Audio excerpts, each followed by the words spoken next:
Sorry, I'm having a little bit of challenge with my voice. It seems to be disappearing, so I won't be able to project my voice so much. Very good, Nicholas. Very good. Okay. So, can you remember what we talked about last week? Some of the things?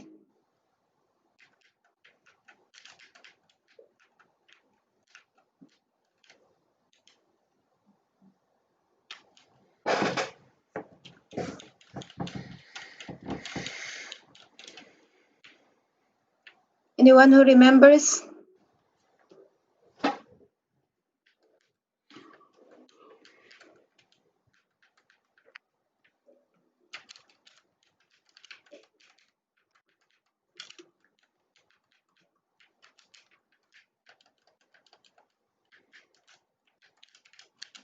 REM. Tech. What is REM? And what it, yeah, okay. Transaction cost economic theory. Very good. Okay. What else?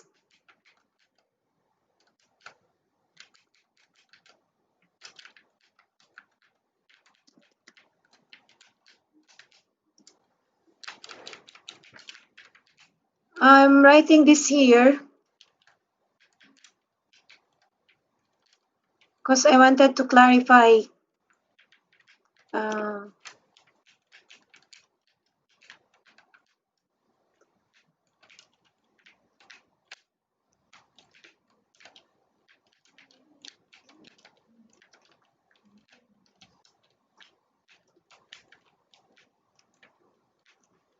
okay, in the beginning, we talked about this. A company that is incorporated has this identification, so to speak, no? Uh, at the end of their name. But in the chat box, there was a comment that I thought I didn't make myself very clear in explaining this. So at the end of say, let me see, ano ba, what else, what are the names? So, Kenya Commercial Bank Limited, okay? Limited, or like this, sorry. So these words, these letters at the end of a company's name mean that they are a limited liability or they are a corporate body more than being a limited. As a consequence of being a corporate body, they have limited liability. Okay, so but um, now they distinguish, I think from Companies Act, Companies Act of 2015, they distinguish now the limited with PLC. Now, PLC is Public Limited Company, which also means that the company is incorporated. And limited now pertains to, before they mean the same, I'm not wrong. Now the limited pertains to private private limited company, private companies. Public means that the shares are open to the public, whereas with the private, the shares are only with a smaller group, usually a family and a few other people, but it's not basically open to the public. They just sell their shares to other few people, maybe also part of the family or their own circle of friends. So that's a private corporation. And corporation limited, sorry, is also meaning the same, that the company is a corporate body, has limited liability. Okay. Basically, I just wanted to explain that because someone had written that for corporation, the name ends with inc or with corp, yeah. And for partnership, you put limited. So they all indicate being a corporate body. They have gone through incorporation, and therefore they are corporations. They're incorporated body. They have been incorporated, authorized by the government to operate as having that identity of a legal fiction, identity of a legal fiction or a legal person or a legal entity. Okay, all right. So you are telling me about the things that we talked about last week. Okay, different theories.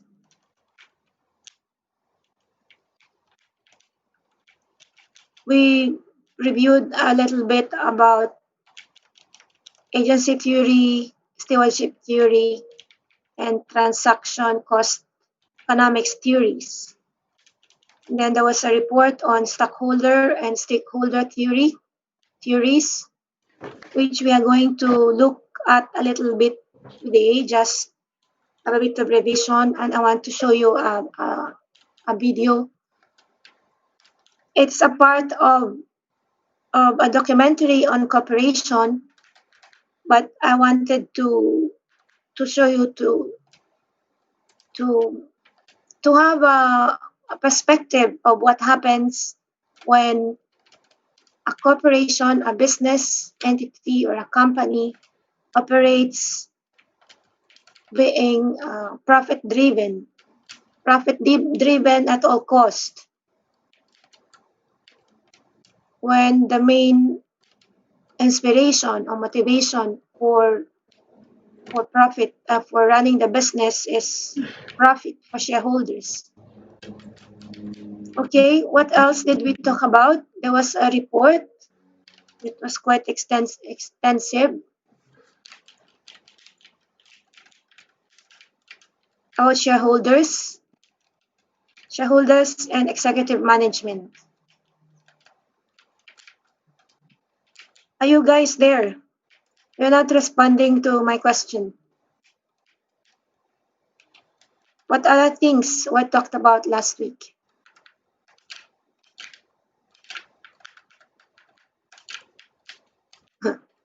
Thank you, Vanessa.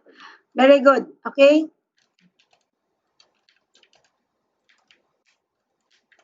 Aha. All right. So I'm just going to share a little bit of these. Just go have a bit of revision.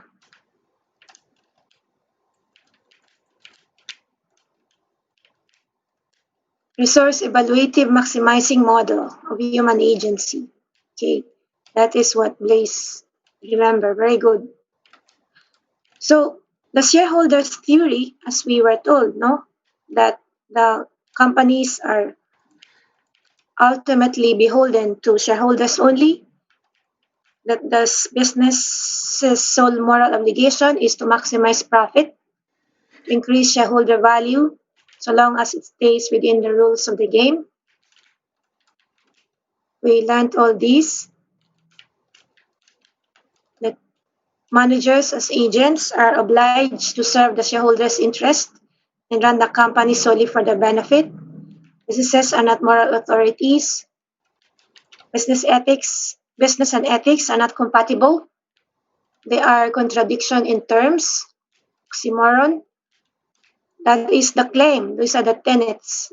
These are the beliefs of those who promote shareholder theory. This basically permeates a capitalist environment, capitalist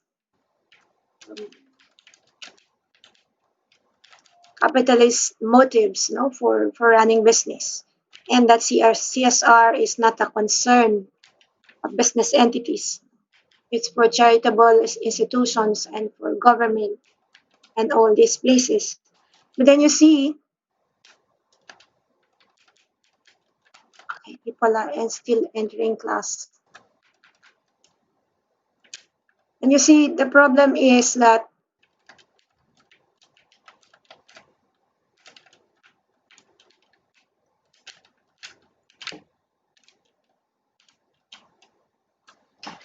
Okay. Tyrant said that ways of acquiring shares. Very good. The problem is that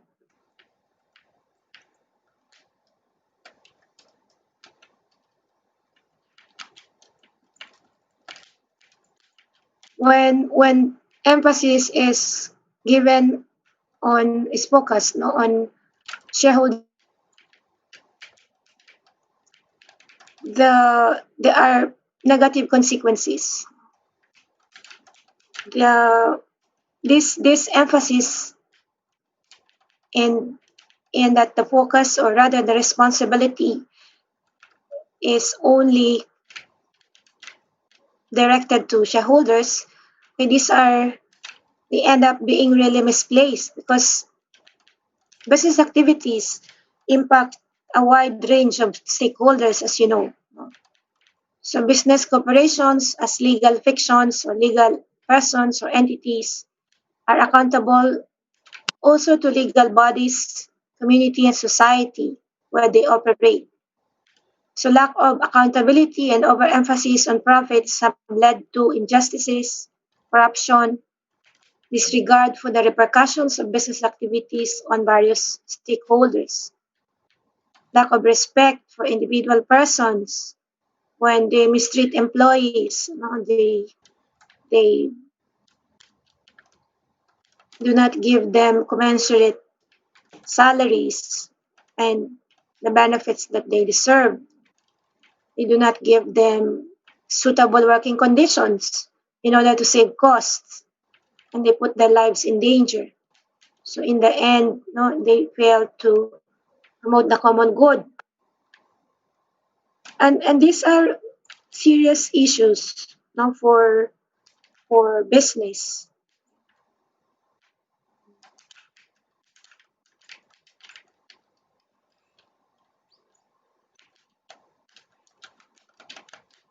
So I wanted to show you this video of let me see.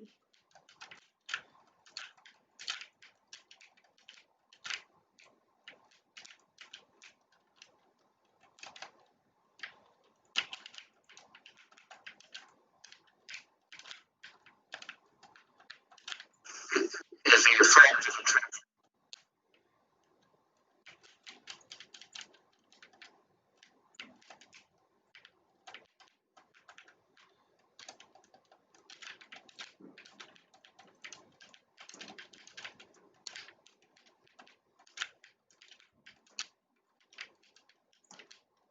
I hope that my internet will also hold up. If in case I get lost, I get disconnected myself, we just hope for the best. Okay, so this is a documentary on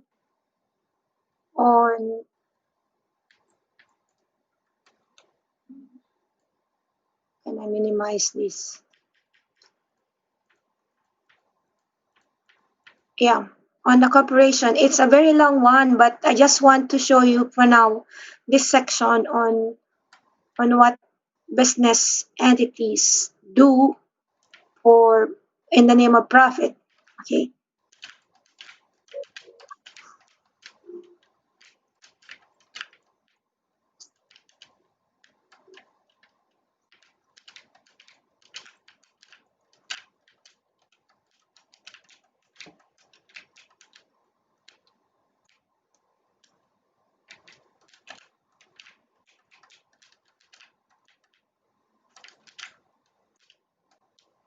There's no sound from the video.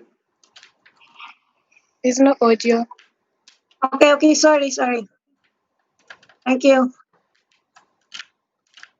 McDonald's, young, outgoing, enthusiastic. Monsanto, immaculately dressed. Disney, goofy. The Body Shop, deceptive. Very lovely. Do you know what the Body Shop is? Nope. They think they have feelings, they have politics, they have belief systems. They really only have one thing, the bottom line, how to make as much money as they can in any given quarter. That's it. Of course they make a profit, and it's a good thing. That's the incentive that makes capitalism work. to give us more of the things that we need. That's the incentive that other economic systems lack. People accuse us of only paying attention to the economic leg because they think that's what a business person's mindset is. It's just money. And it's not so, because we as business people know that we need to certainly address the environment, but also we need to be seen as constructive members of society. There are companies that do good for the communities. They produce services and goods that are of value to all of us, that make our lives better, and that's a good thing. The problem comes in the profit motivation here, because these people, there's no such thing as enough. And I always point out there's no organization on this planet that can neglect its economic foundation. Even someone, living under a banyan tree is dependent on support from someone. The economic leg has to be addressed by everyone. It's not just a business issue. But, unlike someone under a banyan tree, all publicly traded corporations have been structured through a series of legal decisions to have a peculiar and disturbing characteristic. They are required, by law, to place the financial interests of their owners above competing interests.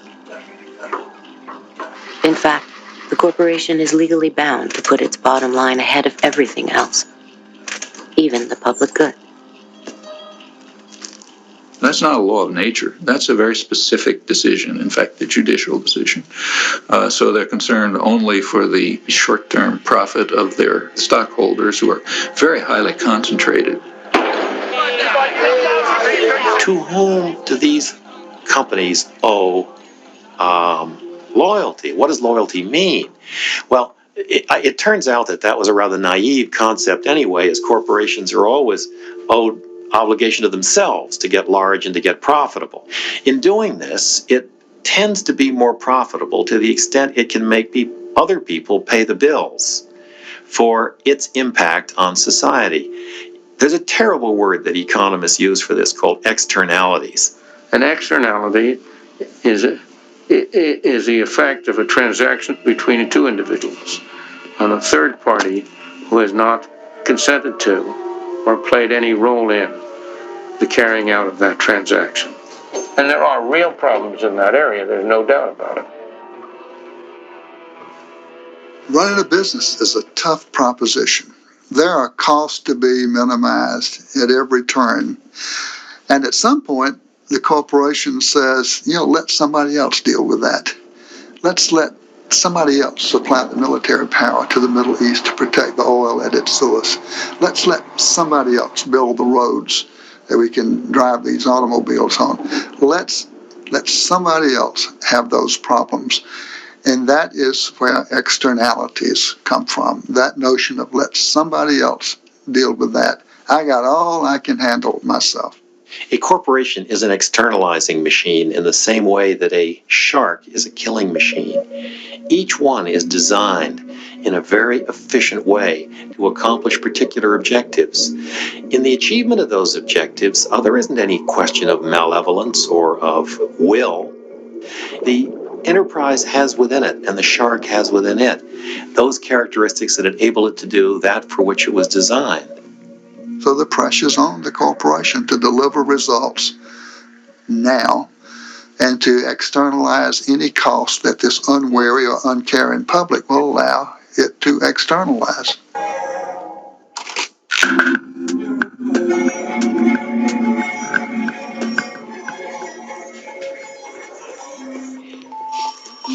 To determine the kind of personality that drives the corporation to behave like an externalizing machine, we can analyze it like a psychiatrist would a patient. We can even formulate a diagnosis on the basis of typical case histories of harm it has inflicted on others, selected from a universe of corporate activity.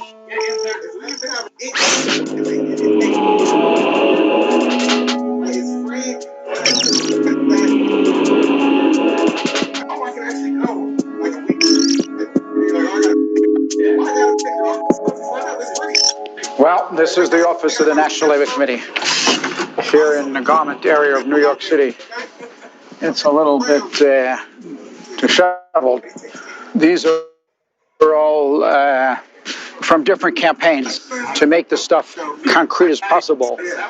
We purchased all of the products from the factories that we're talking about. This shirt sells for $14.99, and the women who made the shirt got paid 3 cents. Liz Claiborne jackets, made in El Salvador. The jackets are $178, and the workers were paid 74 cents for every jacket they made. Alpine Costerios, 31 cents an hour. It's not just sneakers, it's not just apparel, it's everything. We were in Honduras, and some workers, they knew the kind of work we did, and they approached us, these young workers, and they said, conditions in our factory are horrible. Will you please meet with us? And we said we would, but you can't meet in the developing world. You can't walk up to a factory with your notebook and workers come out and interview them. I mean, there's goons, there's spies, the military police. So you do everything in a clandestine manner. We're about to start the meeting, and in walk 3 guys. Very tough-looking guys. The company had found out about our meeting and sent these spies. Obviously, we didn't have the meeting. But these young girls were really bright. And as they were leaving, away from the eyesight of the spies, they started to put their hands underneath the table. And I put my palm under there, put my hand under there, and they put into my hand their pay stubs. So we'd know who they were, what they were paid, and the labels that they made in the factory, so we'd know who they worked for. And I took my hand out after everyone had left, and in the palm of my hand was the face of Kathy Lee Gifford. But the bottom of it is the interesting part. A portion of the proceeds from the sale of this garment will be donated to various children's charities. It's very touching. Get your right here. Walmart is telling you if you purchase these pants, and Kathy Lee is telling you purchase these pants, you're going to help children. The problem was the people who handed us the label were 13 years of age. Do many people in her family work? Just me. You support. How many people do you support? 8 people. 8 people. And how do you do with that salary? Is it enough? ¿Alcanza? ¿Es suficiente para cuidar otra gente? No. Let's look at it from a different point of view. Let's look at it from the point of view of the people in Bangladesh who are starving to death, the people in China who are starving to death, and the only thing that they have to offer to anybody that is worth anything is their low-cost labor. And in effect, what they are saying to the world is they have this big flag that says, come over and hire us. We will work for 10 cents an hour because 10 cents an hour will buy us the rice that we need not to starve. And come and rescue us from our circumstance. And so when Nike comes in, they are regarded by everybody in the community as an enormous godsend. You don't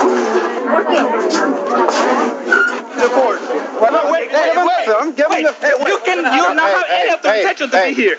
The door was wide open. No. That's my clothes. What are you Those doing? are my clothes. No, this is not your clothes. Where's your camera? Let's leave. Don't touch the woman. Okay, why? Okay? This is a private company. Yes. Without permission, how can you come in? Well, the door was wide open, and The only door I open is for the employees, not for you. we went through the garbage dump in the Dominican Republic. We always do this kind of stuff. We dig around. One day, we found a big pile of Nike's internal pricing documents. Nike assigns a time frame to each operation. They don't talk about minutes. They break the time frame into 10,000ths of a second. You get to the bottom of all 22 operations to give the workers 6.6 minutes to make the shirt. It's 70 cents an hour in the Dominican Republic. That 6.6 minutes equals 8 cents. These are Nike's documents. That means the wages come to 0.3% of the retail price. This is the reality. It's the science of exploitation.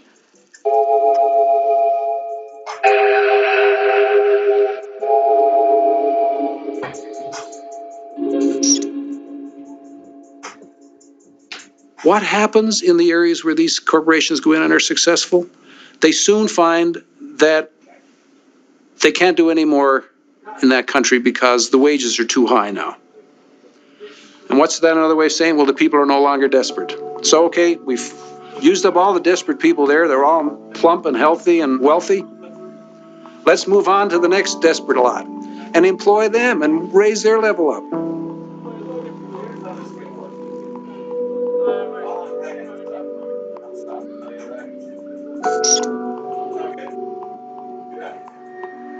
Well, the whole idea of the export processing zone is that it will be the first step towards this wonderful new development.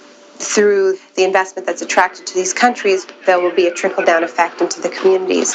But because so many countries are now in the game of creating these free trade enclaves, they have to keep providing more and more incentives for companies to come to their little denationalized pocket, and that the tax holidays get longer.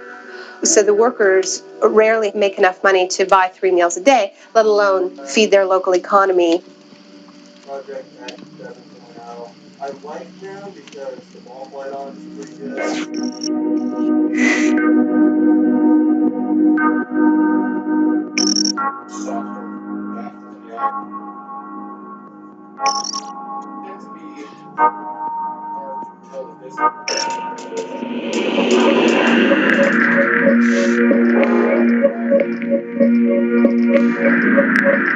Something happened in 1940 which marked the beginning of a new era, the era of the ability to synthesize and create on an unlimited scale new chemicals that had never existed before in the world. And using the magic of research, oil companies compete with each other in taking the petroleum molecule apart and rearranging it into, well, you name it. So suddenly it became possible to produce any new chemicals, synthetic chemicals, the likes of which had never existed before in the world, for any purpose and at virtually no cost. Fabrics, toothbrushes, tires, insecticides, cosmetics, weed killers, a whole galaxy of things to make a better life on Earth. For instance, if you wanted to go to a chemist and say, look, I want to have a chemical, say a pesticide, which will persist throughout the food chain, and I don't want it to have to renew it very, very often. I'd like it to be relatively non-destructible. And then he'd put 2 benzene molecules on the blackboard and add a chlorine here and a chlorine that, and that was DDT. When the 8th Army needed Jap civilians to help them out in our occupation, they called on native doctors to administer DDT under the supervision of our men to stem a potential typhus epidemic. Dusting like this goes a long way in checking disease, and the laughs on them. Pardon our dust.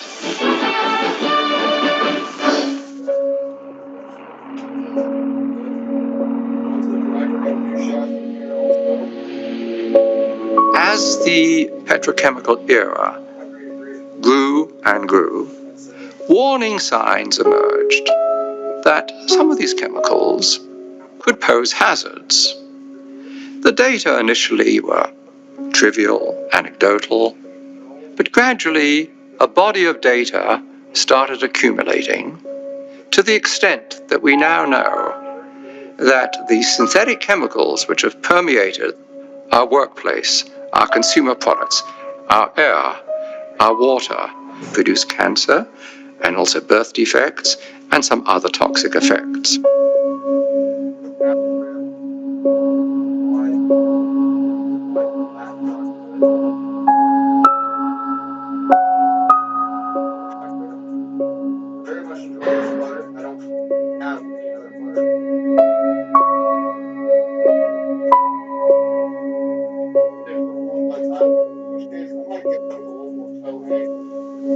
Furthermore, industry has known about this, at least most industries have known about this, and have attempted to trivialize these risks.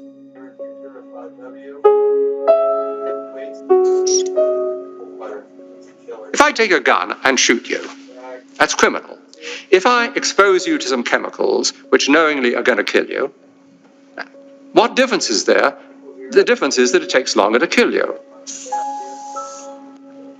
We are now in the midst of a major cancer epidemic, and I have no doubt, and I have documented the basis for this, that industry is largely responsible for this overwhelming epidemic of cancer in which 1 in every 2 men get cancer in their lifetimes, and 1 in every 3 women get cancer in their lifetimes. The only time I ever really use it is if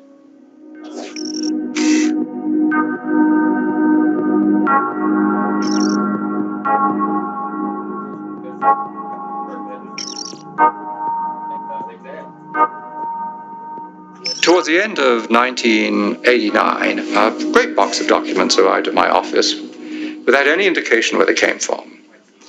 And I opened them and found in it a complete set of Monsanto files, particularly a set of files dealing with toxicological testing of cows who had been given RBGH. BST, trade name Posilac, is being used in more than a quarter of the dairy herds in the United States, according to Monsanto. The milk has been drunk by a large portion of the American population since the Food and Drug Administration declared it safe for both cows and humans 4 years ago. And at that time, Monsanto was saying, there's no evidence whatsoever of any adverse effects, we don't use antibiotics, and this clearly showed that they had lied through their teeth.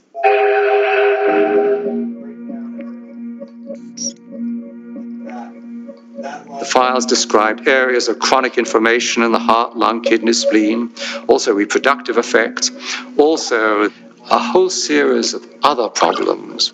The most comprehensive independent assessment of the drug concludes that BST results in unnecessary pain, suffering, and distress for the cows. This is not acceptable for a drug designed simply to increase milk production. It is a silly product. The industrial world is awash in milk. We're overproducing milk. We actually have governments around the world who pay farmers not to produce milk. So the first product Monsanto comes up with is a product that produces more of what we don't need. Of course, you'll want to inject Posilac to every eligible cow. As each cow not treated is a lost income opportunity. But the problem was that use of the artificial hormone caused all kinds of problems for the cows. It was something called mastitis, which is a very painful infection of the udders. When you milk the cow, if the cow has bad mastitis, some of the, and I don't know how to say this in a, I hope people aren't watching at dinner time, but the pus from the infection of the udders ends up in the milk, and the somatic cell count, they call it, the bacteria count inside your milk goes up. There's a cost to the cows. The cows get sicker when they're injected with RBGH. They're injected with antibiotics. We know that people are consuming antibiotics through their food, and we know that that's contributing to antibiotic-resistant bacteria and diseases. And we know we're at a crisis when somebody can go into a hospital and get a staph infection and it can't be cured and they die. That's a crisis. Bad for the cow, bad for the farmer, bad potentially for the consumer. The jury is out. We see a lot of conflicting evidence about potential health risks. And of course, as a consumer, my belief is, why should I take any risk?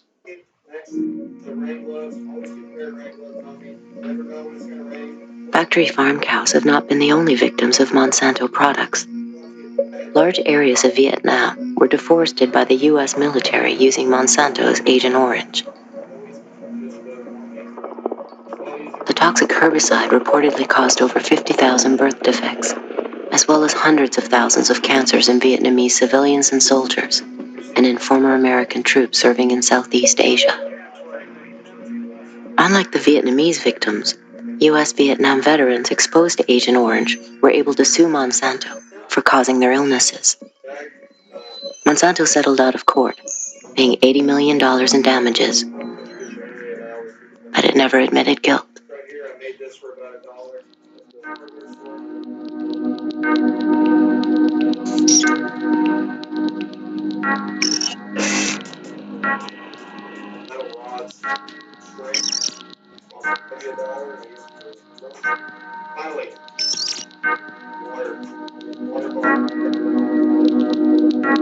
Sleeping in a motel in Brewer, Maine one night, I woke up with terrible hay fever and my eyes were burning, and I looked out of the river and there were great mounds of white foam going right down the river.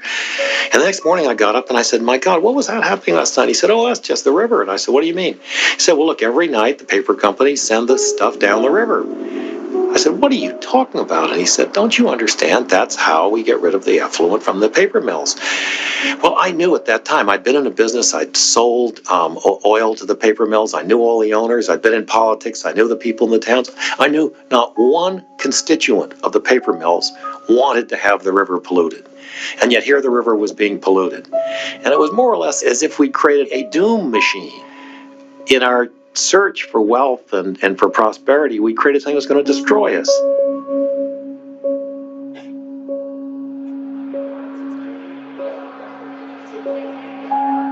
The traders who are involved in the market are not guys whose moral fiber when it comes to environmental conditions are going to be rattled at all. They're seeing dollars and they're making money.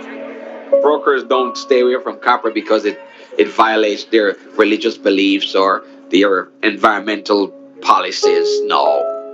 When you think about it, but it's fleeting. It really is a fleeting moment. It's like, well, the town's being polluted down there in Peru, but hey, this guy needs to buy some copper. And getting paid a commission too. Our information that we receive does not include anything about the environmental conditions. Because until the environmental conditions become a commodity themselves or are being traded, then obviously we will not have anything to do with that. It doesn't come into our psyche at all. You know, it's so far away, and you hardly hear anything about it. I mean, keep in mind, there are things going on right in our backyards, for God's sake. We trade live hogs. There's so many pigs in the state of Carolina, and it's polluting the rivers, but how often do you find out about that?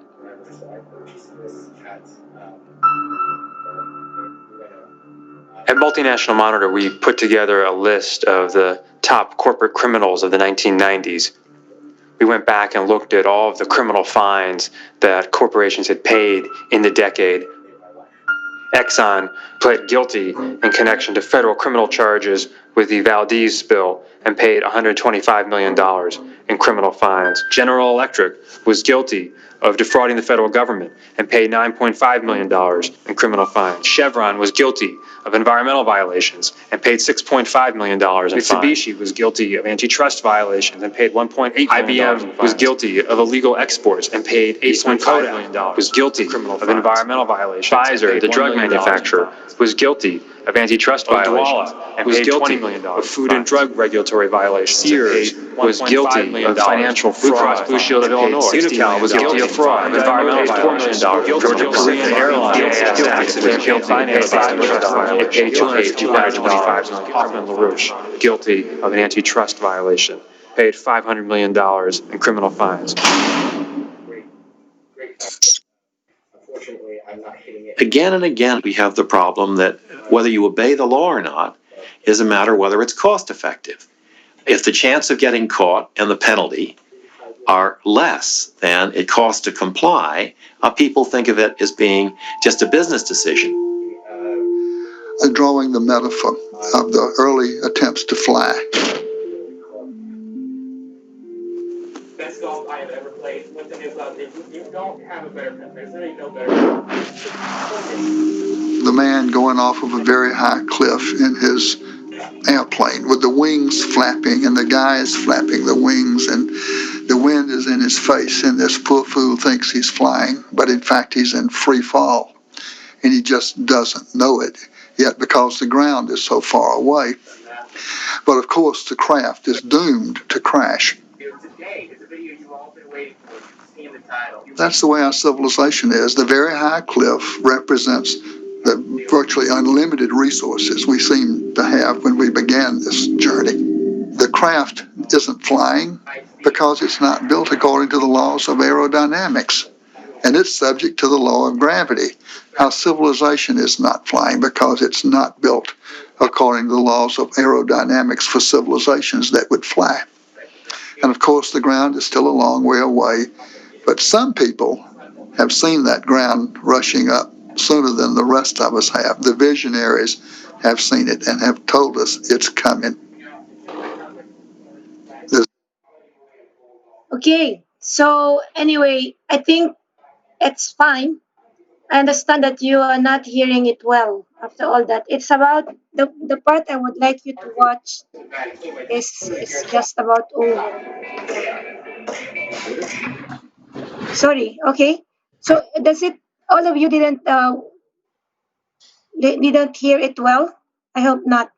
Okay. Fine. So basically, where is my screen? I just wanted to show that. I hope that you have. Maybe my internet is not so good. Over the past 2 weeks. Okay. So, but in any case, who listened the video, watched and heard it, what do you think? Probably, okay, it's something that you have, you know, but it's good to see it. To see it to actually, it's different when you just hear, okay, that companies do this. But when you see it with your own eyes, it has a different impact.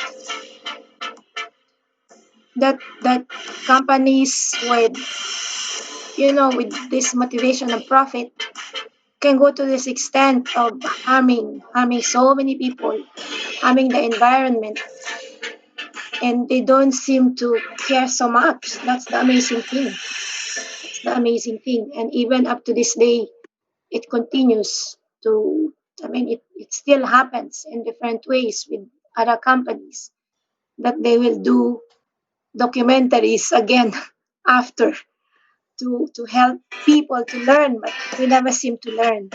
So, but it's good for you to know that, because you see, you are the future CEOs in this, and when you start your own professional field, when you start working, well, we don't know.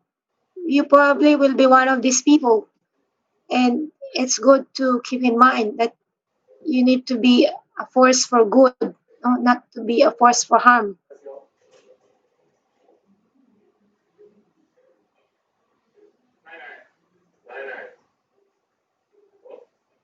So that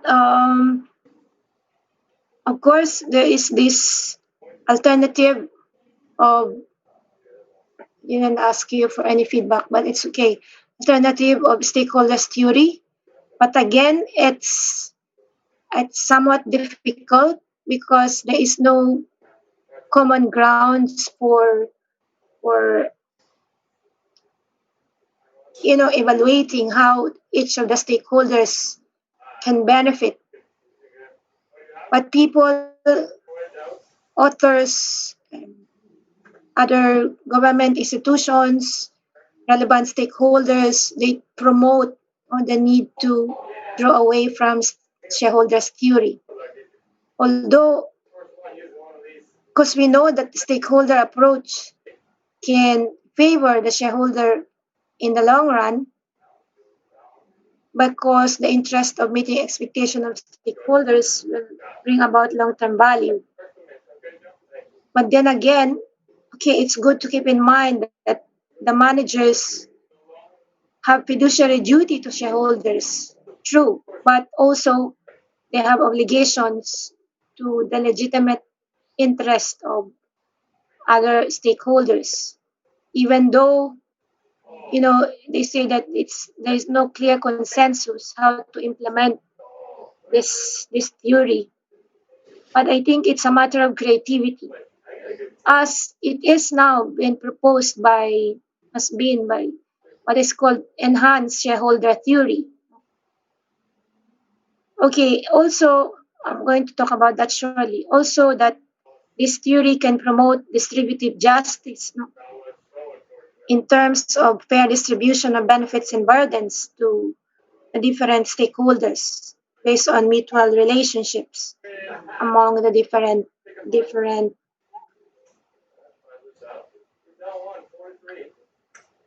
Okay, so there is the effort to find balance between shareholder and stakeholder theory.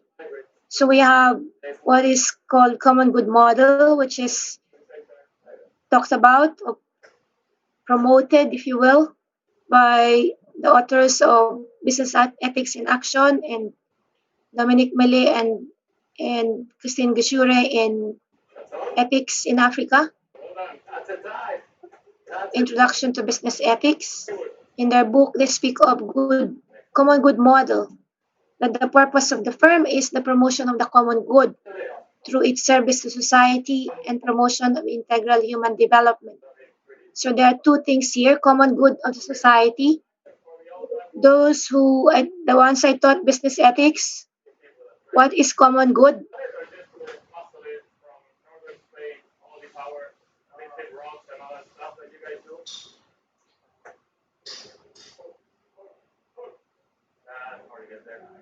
What is common good?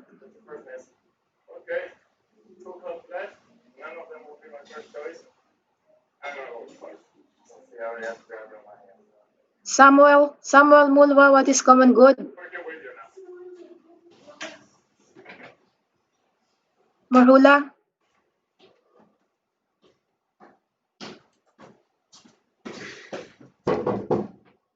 Yeah, What time is the class ending? at 3. What? Okay, I'm going to get where I can. When? What? See from Motor Express. There's not anyone The Katika team. who knows about common good. Oh, okay. What am I going? See, right now they go to get the market things. Oh, okay. Okay. Good for all, benefits everyone. Tyron? Okay. I think the common good refers to what it highlights is that all actions performed by individuals should benefit the society in its entirety, not just the individual, but the society at large and probably Thank impact. you. Yeah. Not just the majority. No, it has to benefit everyone, and it has to benefit the individual. When it doesn't benefit an individual in that society, that means that the common good is not being upheld, because it's not the common good because of the majority or of some has to benefit everyone. And that's why it's a good participated by all, and that's why it involves this promotion of the integral human development, the full development of the person. And that's why you need to promote, or you need to take care of the employees, even though it's these large factories. Yeah, they need to work in a safe working environment, not to be prone to congestion or some hazards from chemicals, and in case of fire, that they should be able to flee, to escape. So it has those two elements, no? The good of the society and the integral human development. So profits are not ends in themselves, they are means to serve the firm and to contribute to societal well-being and human flourishing. That's the common good model. And then we have also the enlightened shareholder value, which is also an attempt to find balance between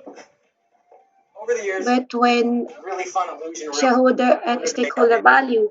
So enlightened shareholder value has profit maximization as company's goal, although it is subject to meeting the interest of stakeholders.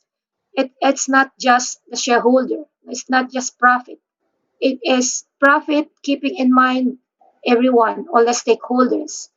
And the UK has recognized the importance of this concept, initially promoted by the former Prime Minister Tony Blair. He went to China, I think, or Korea, one of the two, and he really spoke of the importance of stakeholders theory. But from there, they picked up this enlightened shareholder value, and they adopted it into law in the UK Companies Act in 2016. And this move of the UK government represent a significant development in corporate governance.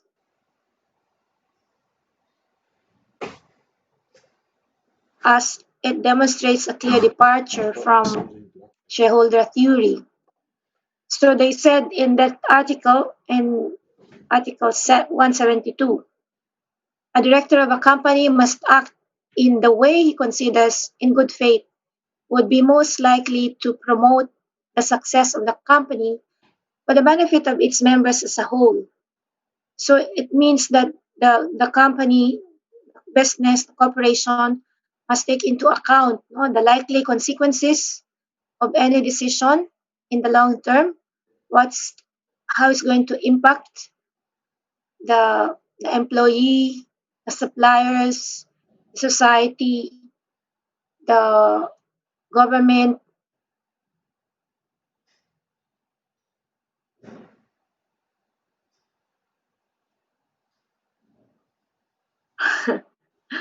Okay, what do you mean stuck in the lobby? In the waiting room, you mean? Okay, so that they take into account, what's going to be the implication in the long term, not just on the bottom line, but on the different stakeholders.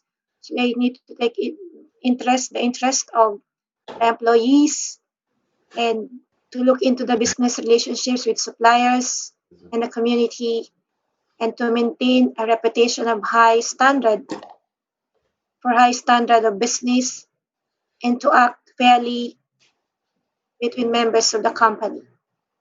So while they were promoting this concept of enlightened shareholder value with this embodiment, in their law. Okay, so what happens is that, when I was talking about it last time, that the different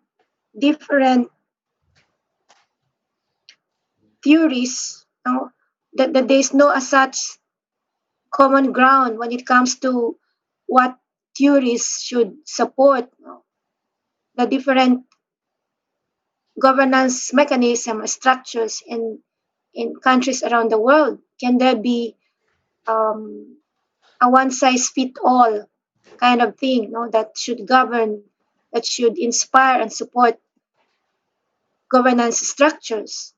And it is actually difficult because the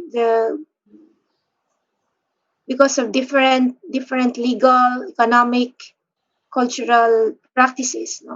Because of these grounds, it's very difficult to find a one fit size all for the different corporations all around the world. Well, the book of Christine Malin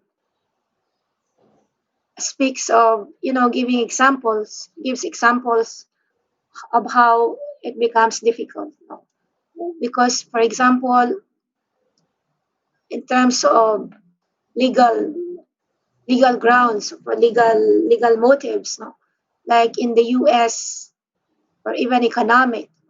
In the US, they are more pro shareholder, even the UK too, but with the introduction of the enhanced shareholder value, they are, taking away. But you see now, even that means that UK is more following, let's say, stakeholder, or now enhanced shareholder value.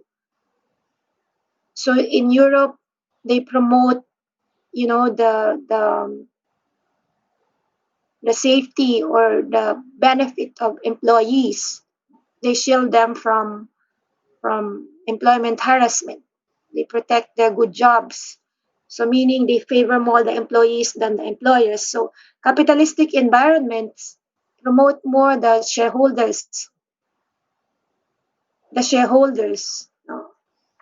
And that's why it depends on the priority or the practices in each country.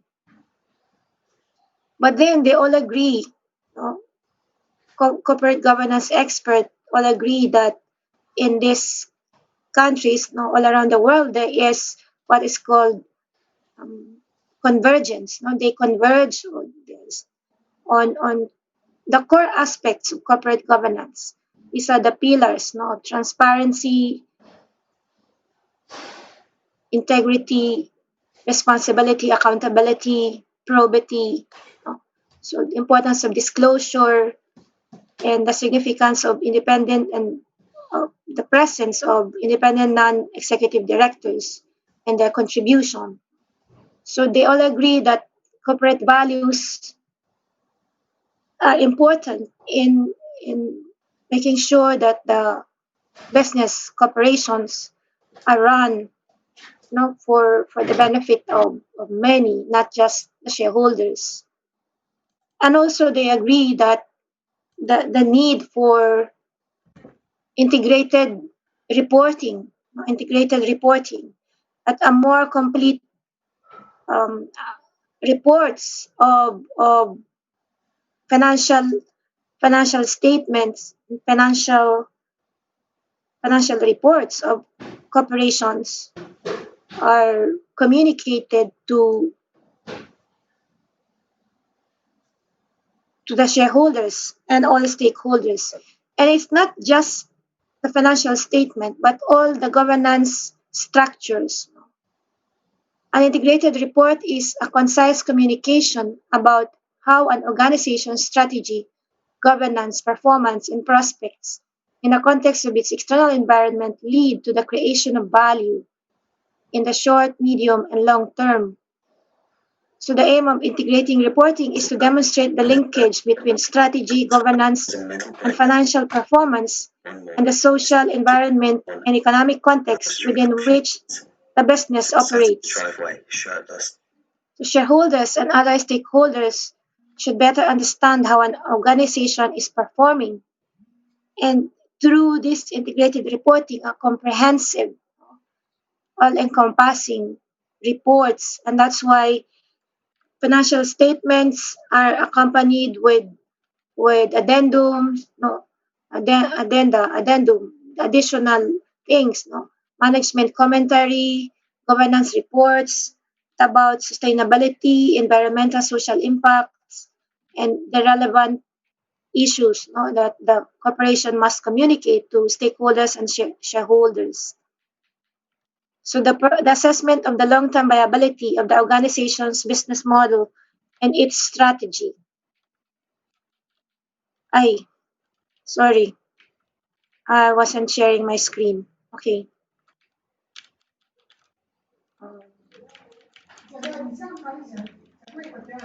Okay.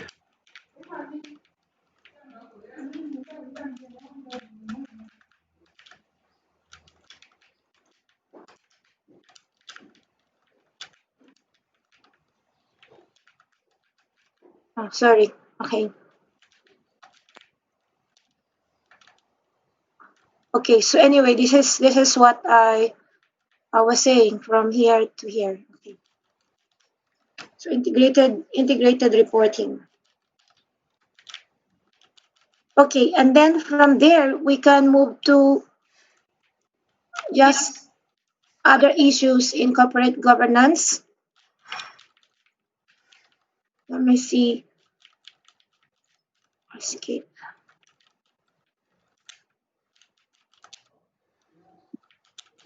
Just to link.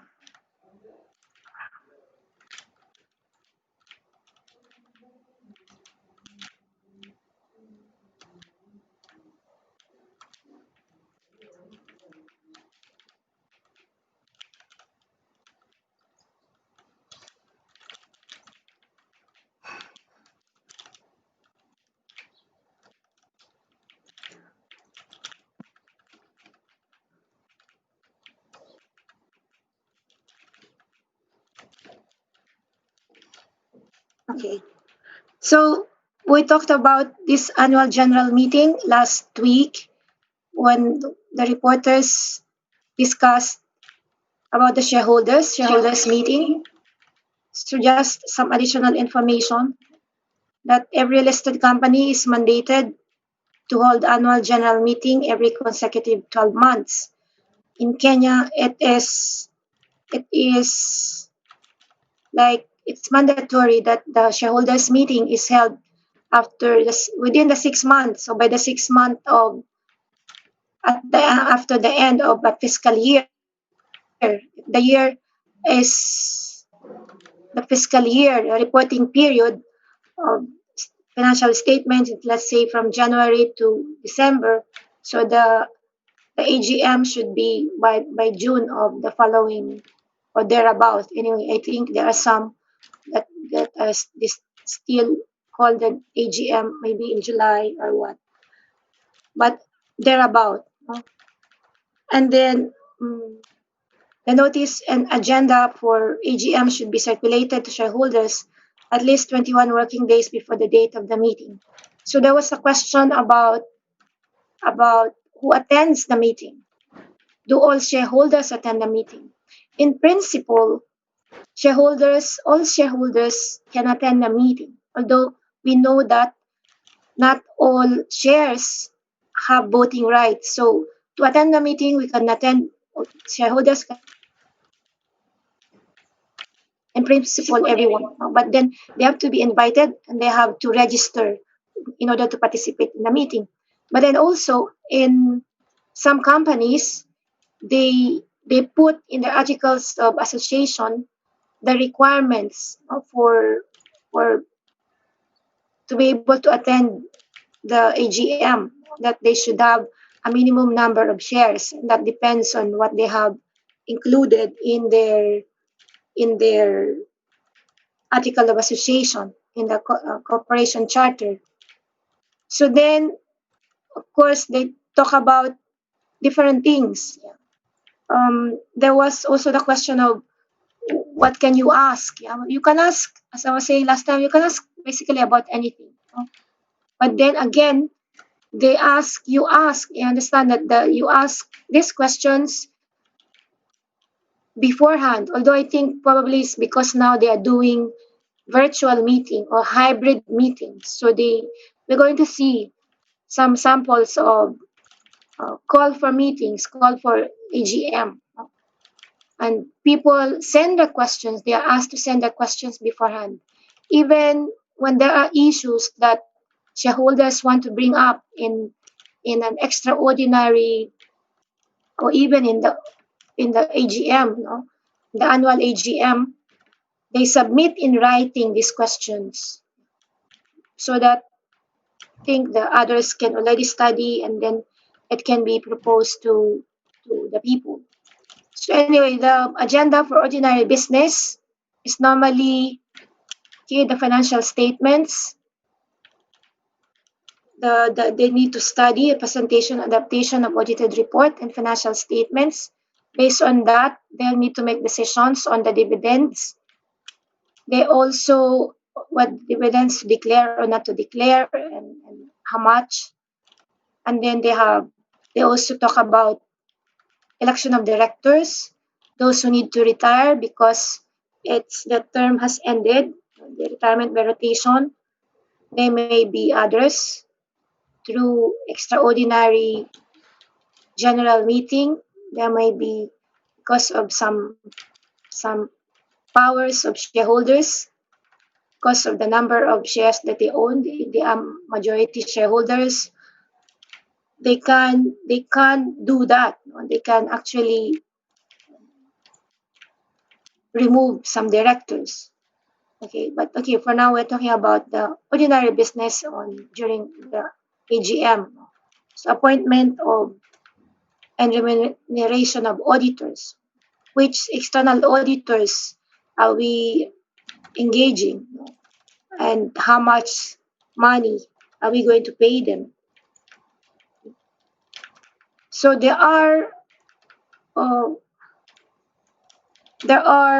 also special business is a non-standard agenda that the board may want to seek approval from the shareholders. Maybe they want some amendment to the charter, and they may also be on other occasions extraordinary general meeting, as I was saying, that some shareholders can call, and the board of directors need to organize for that. And it could be for different things. Maybe we need to raise more capital. That's now we talk of rights issue. Like for example, Uchumi did that in order to raise more money. more capital, to raise more funds. They called up the existing shareholders. Rights issue has to do with the right of existing shareholders to purchase new shares of stock. No? But then it's not an obligation. They sell it to them at a discounted rate, and they need to, before they can do that, they need to call, it has to be approved, so they need to call, it has to be approved by shareholders in an EGM or EGM, extraordinary shareholders meeting. So sorry, that's just when my screen is not moving.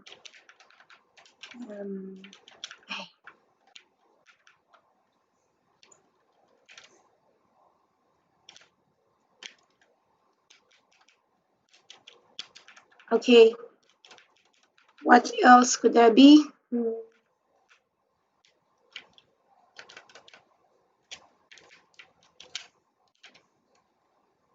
So they look at audited financial statements, or yeah, they need the publicly listed companies must publish their audited financial statements.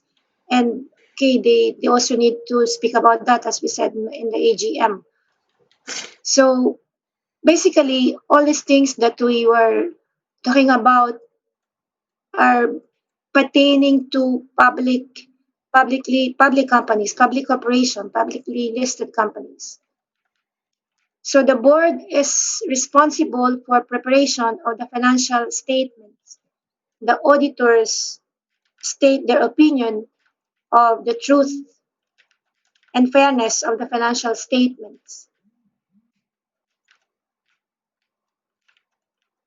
Then there are also, although the people, the group that will report will talk about these, the executive and non-executive directors.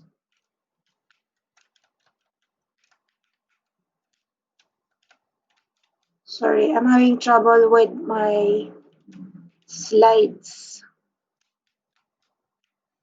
I don't know why it is like that. Okay, so they need to publish their audited financial statements to make it public, and then also there are what we call board of directors, who can be executive or non-executive or independent outside directors. These are directors who participate in the day-to-day running of the company, of the organization or the corporation, even though they are also sitting in the board. And then there is non-executive directors. They only sit in the board but do not have involvement in the operation. The people who will report are going to kill me for. It's just to introduce. You can discuss more. And then, okay, board committees. There's need for board committees, subcommittees, and the group reporting will expound on this. They work together with the executive directors and report to the board.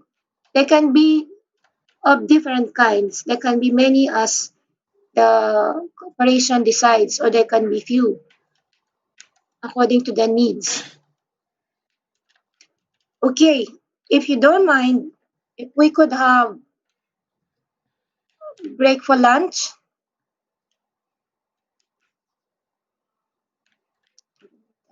Now.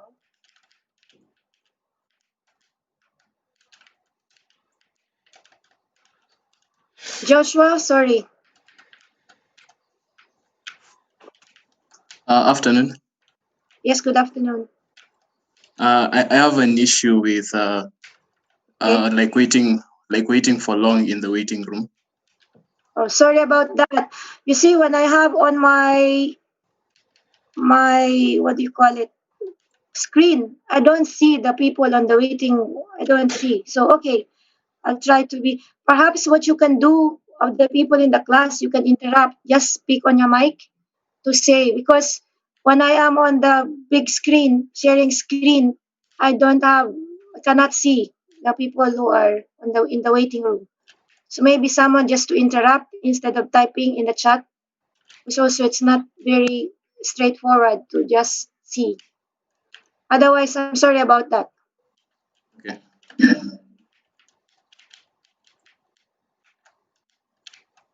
Okay, may we go for a break?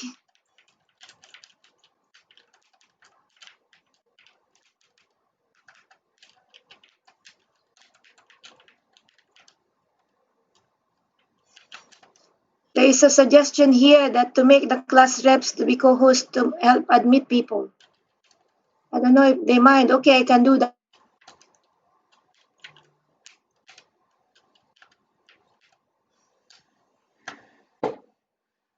All right, so shall we go for a break? 15 minutes break for lunch.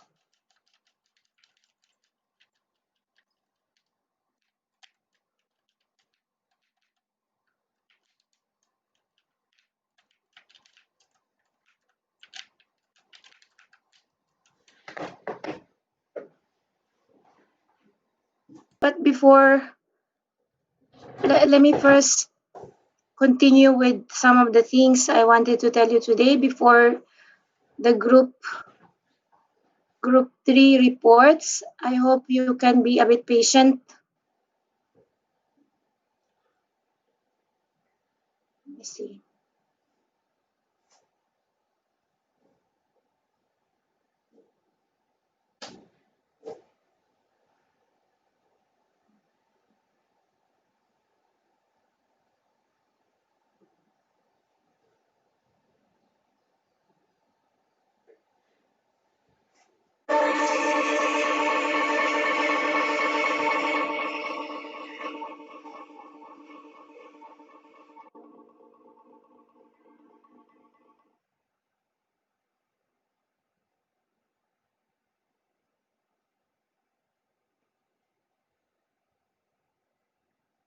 Corporate governance issues. I cannot find my slides. Okay, so all Windows. This picture was taken in 2002 when I was 16 years old playing in a junior golf comp. And it got me thinking, what were the clubs that I used in that round of golf? Well, I've teamed up with my good friends at Golfbidder, who've been great in recreating that same set of clubs. Guys, if you ever want used clubs or get rid of some old Hang ones, on, check sorry, out just a minute. Golfbidder. They are a great website. And they've helped me recreate the set of golf that I did in 2002. It's going to be a real walk down memory lane. I can't wait to take them out on the golf course and show you the clubs that I used. Okay, so we talked about the shareholders. They explained to us the different types of shareholders, the group 2. So we said that shareholders own a stock in the company, thereby making them part owners of a company, and that a stock is a financial instrument or security that pertains to a percentage of ownership in the corporation of a corporation's equity. So shareholders or stockholders are legal owners. Their ownership is peculiar in that Trouble is, the internet knows a lot about us. their liability in the company pertains to their ownership, percentage of ownership, and no more. And that they do not participate as such in the operations of the business, save that they can contribute nonetheless to decision making, but in a very minimal, limited manner. Okay. And they told us about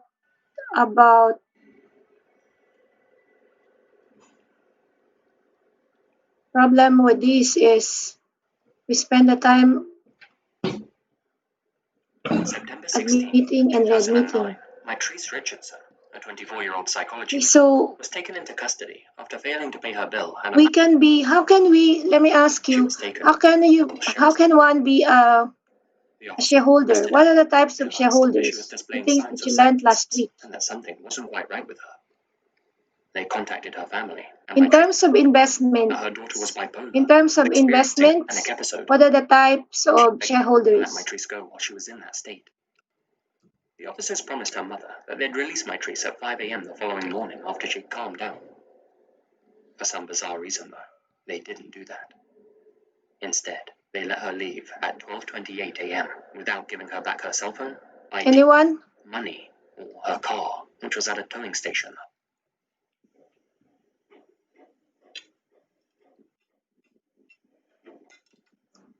Majority and minority.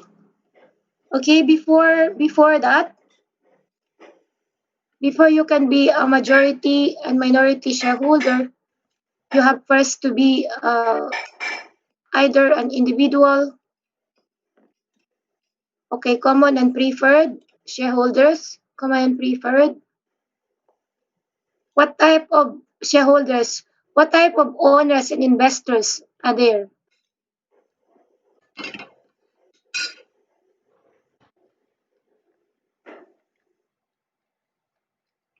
Common shares investors.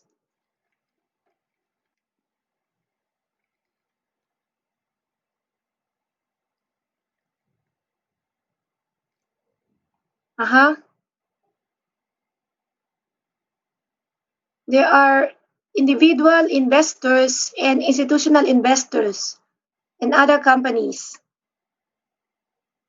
Okay, so you can be active and passive.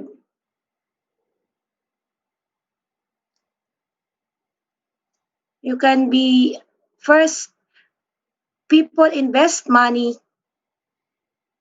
into a business and into something with an expectation of return, of course. They want to gain profit.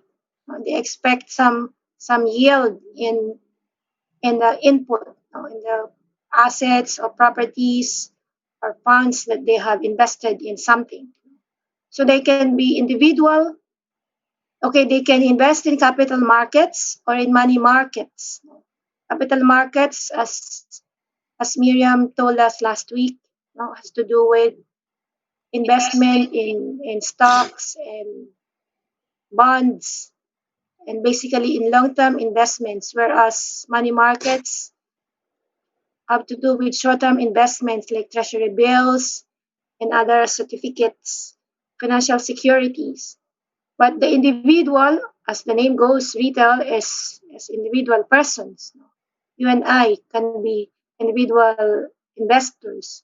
But when we invest in stocks, then we are then shareholders. Then institutional investors are those that have mutual funds. Their main operations is to invest, like pension funds or insurance funds, mutual funds or hedge funds. No, hedge funds, they invest in high risk investment activities like derivatives that somebody was explaining to us last time, and they foresee which stocks or which financial securities are likely to make money, and then they go for it, and different high risk. But basically they are mutual funds, and their job is their activity is to invest, like, so they invest in stocks like insurance funds and pension funds, mainly this funds, even banks. Okay, and other companies may set aside some money to invest. So then you have majority and minority shareholders. Who are the majority and minority shareholders? Who do you call?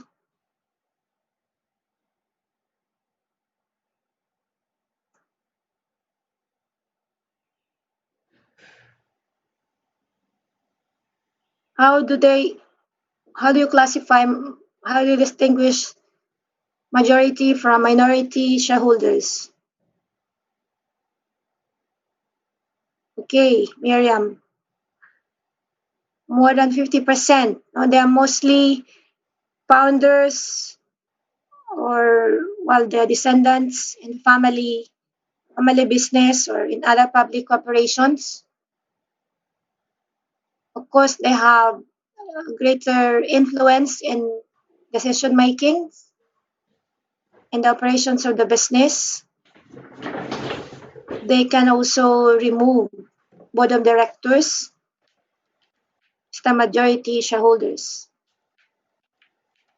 Then the Capital Markets Authority regulate their activities and protect the minority shareholders. Then you have types of shares, types of investors based on shares. So the common ones, okay, we talked about common and preferred, common and ordinary, and also founder shares. Of course, the founder shares or management shares, these are the ones who initiated the corporation. I think these are also what we call subscribers. But they are generally known, the shares that they own are known as founder shares or management shares. They are normally at a lower nominal value, but they have multiple voting rights. They have a lot of voting rights because they want to influence the operations of the corporation. But also under preferred, okay, how do we distinguish again common shares from preferred? Can you distinguish them?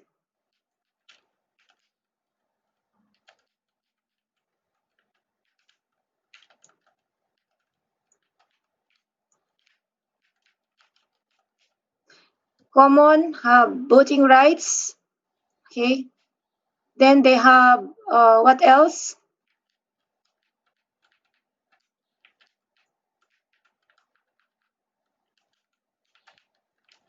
They are properly speaking, they can be called properly speaking as owners because they have influence in decision making precisely because of the voting rights.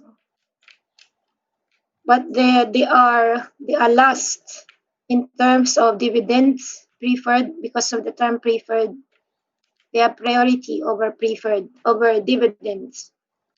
They together with the creditors, debtors, creditors. They are paid first. Yes, what else? Oh.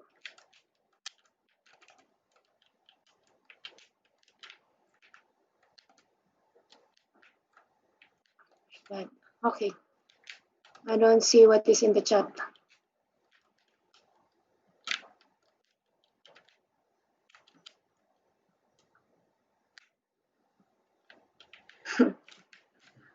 Okay. Prefer the priority over company's income. Very good. Edmond. Yes. All right. But also under, okay, what is the name? John told us, that they do not have preference or rather benefit in terms of capital gains. They have fixed dividend rates.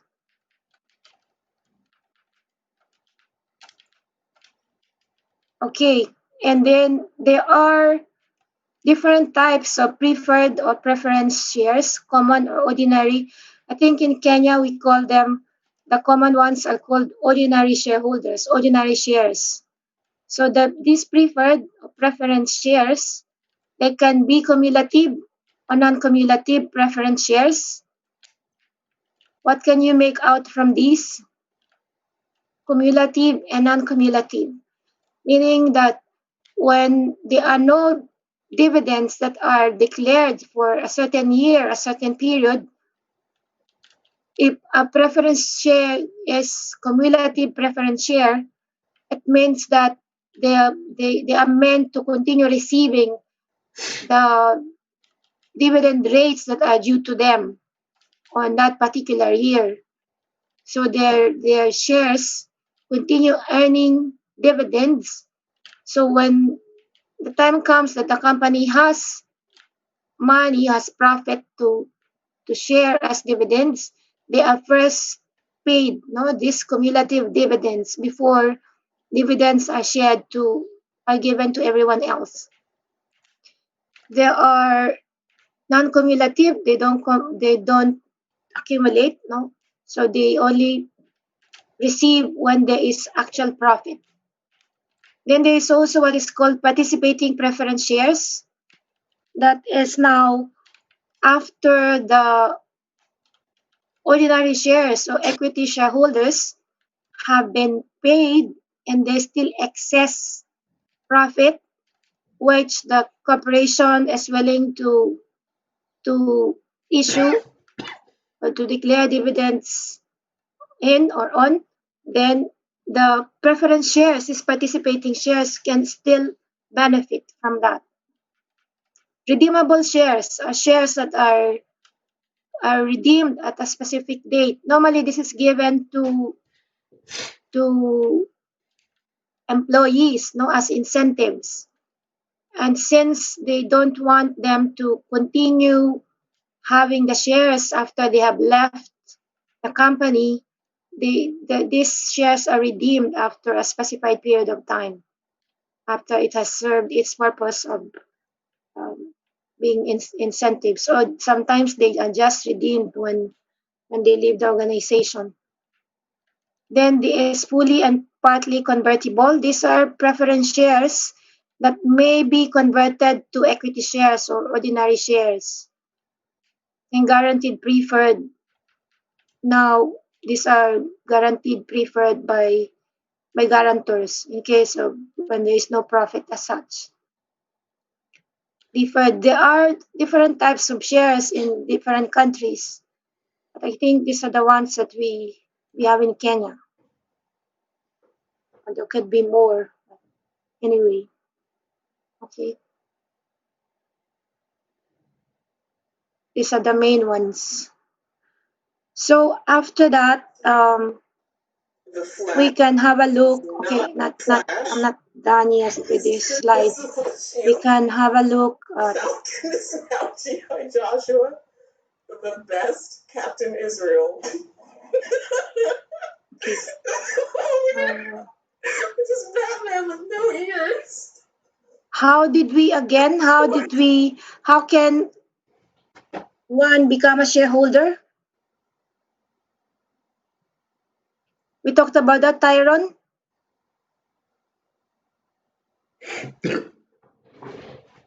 I think you said that you can either become a shareholder by buying through buying shares that already someone has, or buying them at the initial beginning of the company.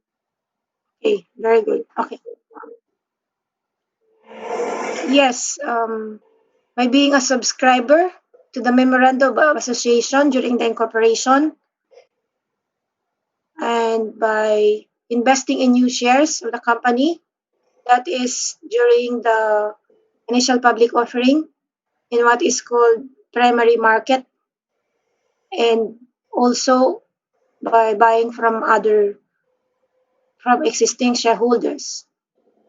Here they explain about the primary market. What makes you think I would give? The funds go from the investor to the issuer, the corporation straight. The securities are offered to public for subscription for the purpose of raising capital. In secondary markets, fund securities and securities change hands between investors. This is an equity trading avenue in which already existing or pre-issued securities are traded among investors. Secondary market could be either auction, when you go to Nairobi Stock Exchange, for example, or what is called dealer market. Okay.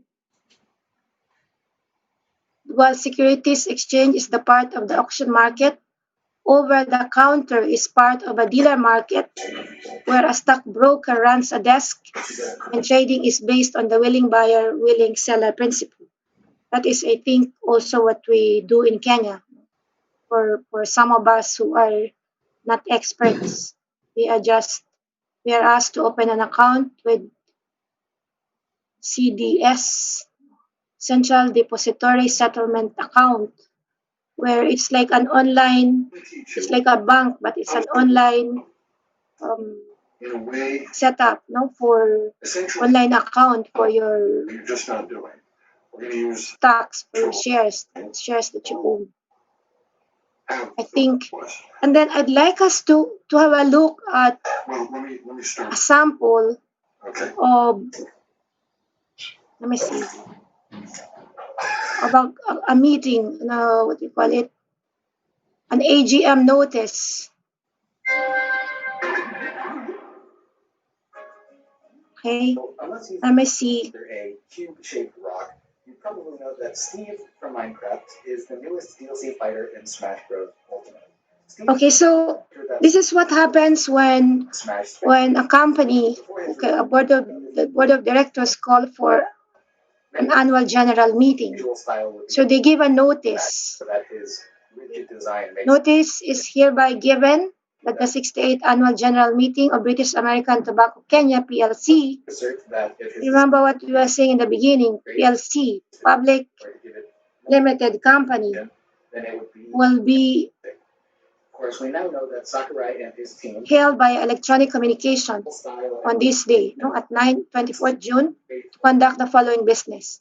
So they have ordinary business and special business. Okay, here. So let's talk about some of those reasons. First of all, and then faithful representation of the original game. Due to the ongoing restrictions on public gatherings by the government, shareholders will not be able to attend the AGM in person, but will have the opportunity to register for the virtual meeting, access information on the annual report and audited financial statements for the year ending December 2019. You see, the AGM is in June of this date because it's supposed to be within the 6-month period after the fiscal year. The proposed amended articles of association of the company participate in the meeting in the manner detailed below and vote electronically in person or by proxy. Shareholders may ask questions in advance of the meeting as detailed in the notes below. So, what are the ordinary business? To receive, consider, and if approved, adopt the company's audited financial statements for the year ended December 2019, together with the reports of the chairman, director, and auditors thereon. So here we can see a bit of that integrated reporting. So it's the report of financial reports and the reports of the chairman and directors and auditors. Then, to confirm interim dividend. So they're going to declare dividend for ordinary shares as of this day, no? And to declare, notify the final dividend for ordinary share in advance, net of withholding tax or whatever else, yeah. And to elect directors. So then they say whoever are going to be the candidates, and it is, he said, who retires by rotation, yeah, does not offer himself re-election as director. So you have also this gentleman or lady, Beverly and Carol, retire by rotation. Retire by rotation.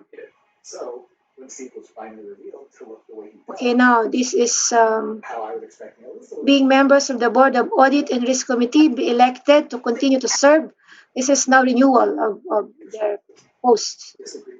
Approve remuneration of directors and directors remuneration report. Ratify appointment of the auditors, KPMG. So these are the different, and special business they include here. Consider, if appropriate, pass the following special resolution: that the existing articles of association of the company be deleted in their entirety and replaced with the new amended articles of association attached to annexure to this resolution. Then they explain how you can participate. No? You say you have to, shareholders wishing to participate should register, and they give the contact and the registration, how you have to register, how the details that are needed, provided a passport, CDS number, and registration is open up to which time, date. I wanted to keep the pixelated look. And in case you are not able to attend, but you are entitled to attend and vote, you can do so by appointing a proxy. So you need to fill a proxy form, assign the person, and then if you have questions, shareholders wishing to raise questions or clarification may do so. No? And then they tell you when to do that. And then these are because the EGM in 2020 are virtual. They also hold hybrid, that is partly virtual and partly in person. And the ones in person are the chairman of the board, the CEO, and a few other representatives, while others attend online.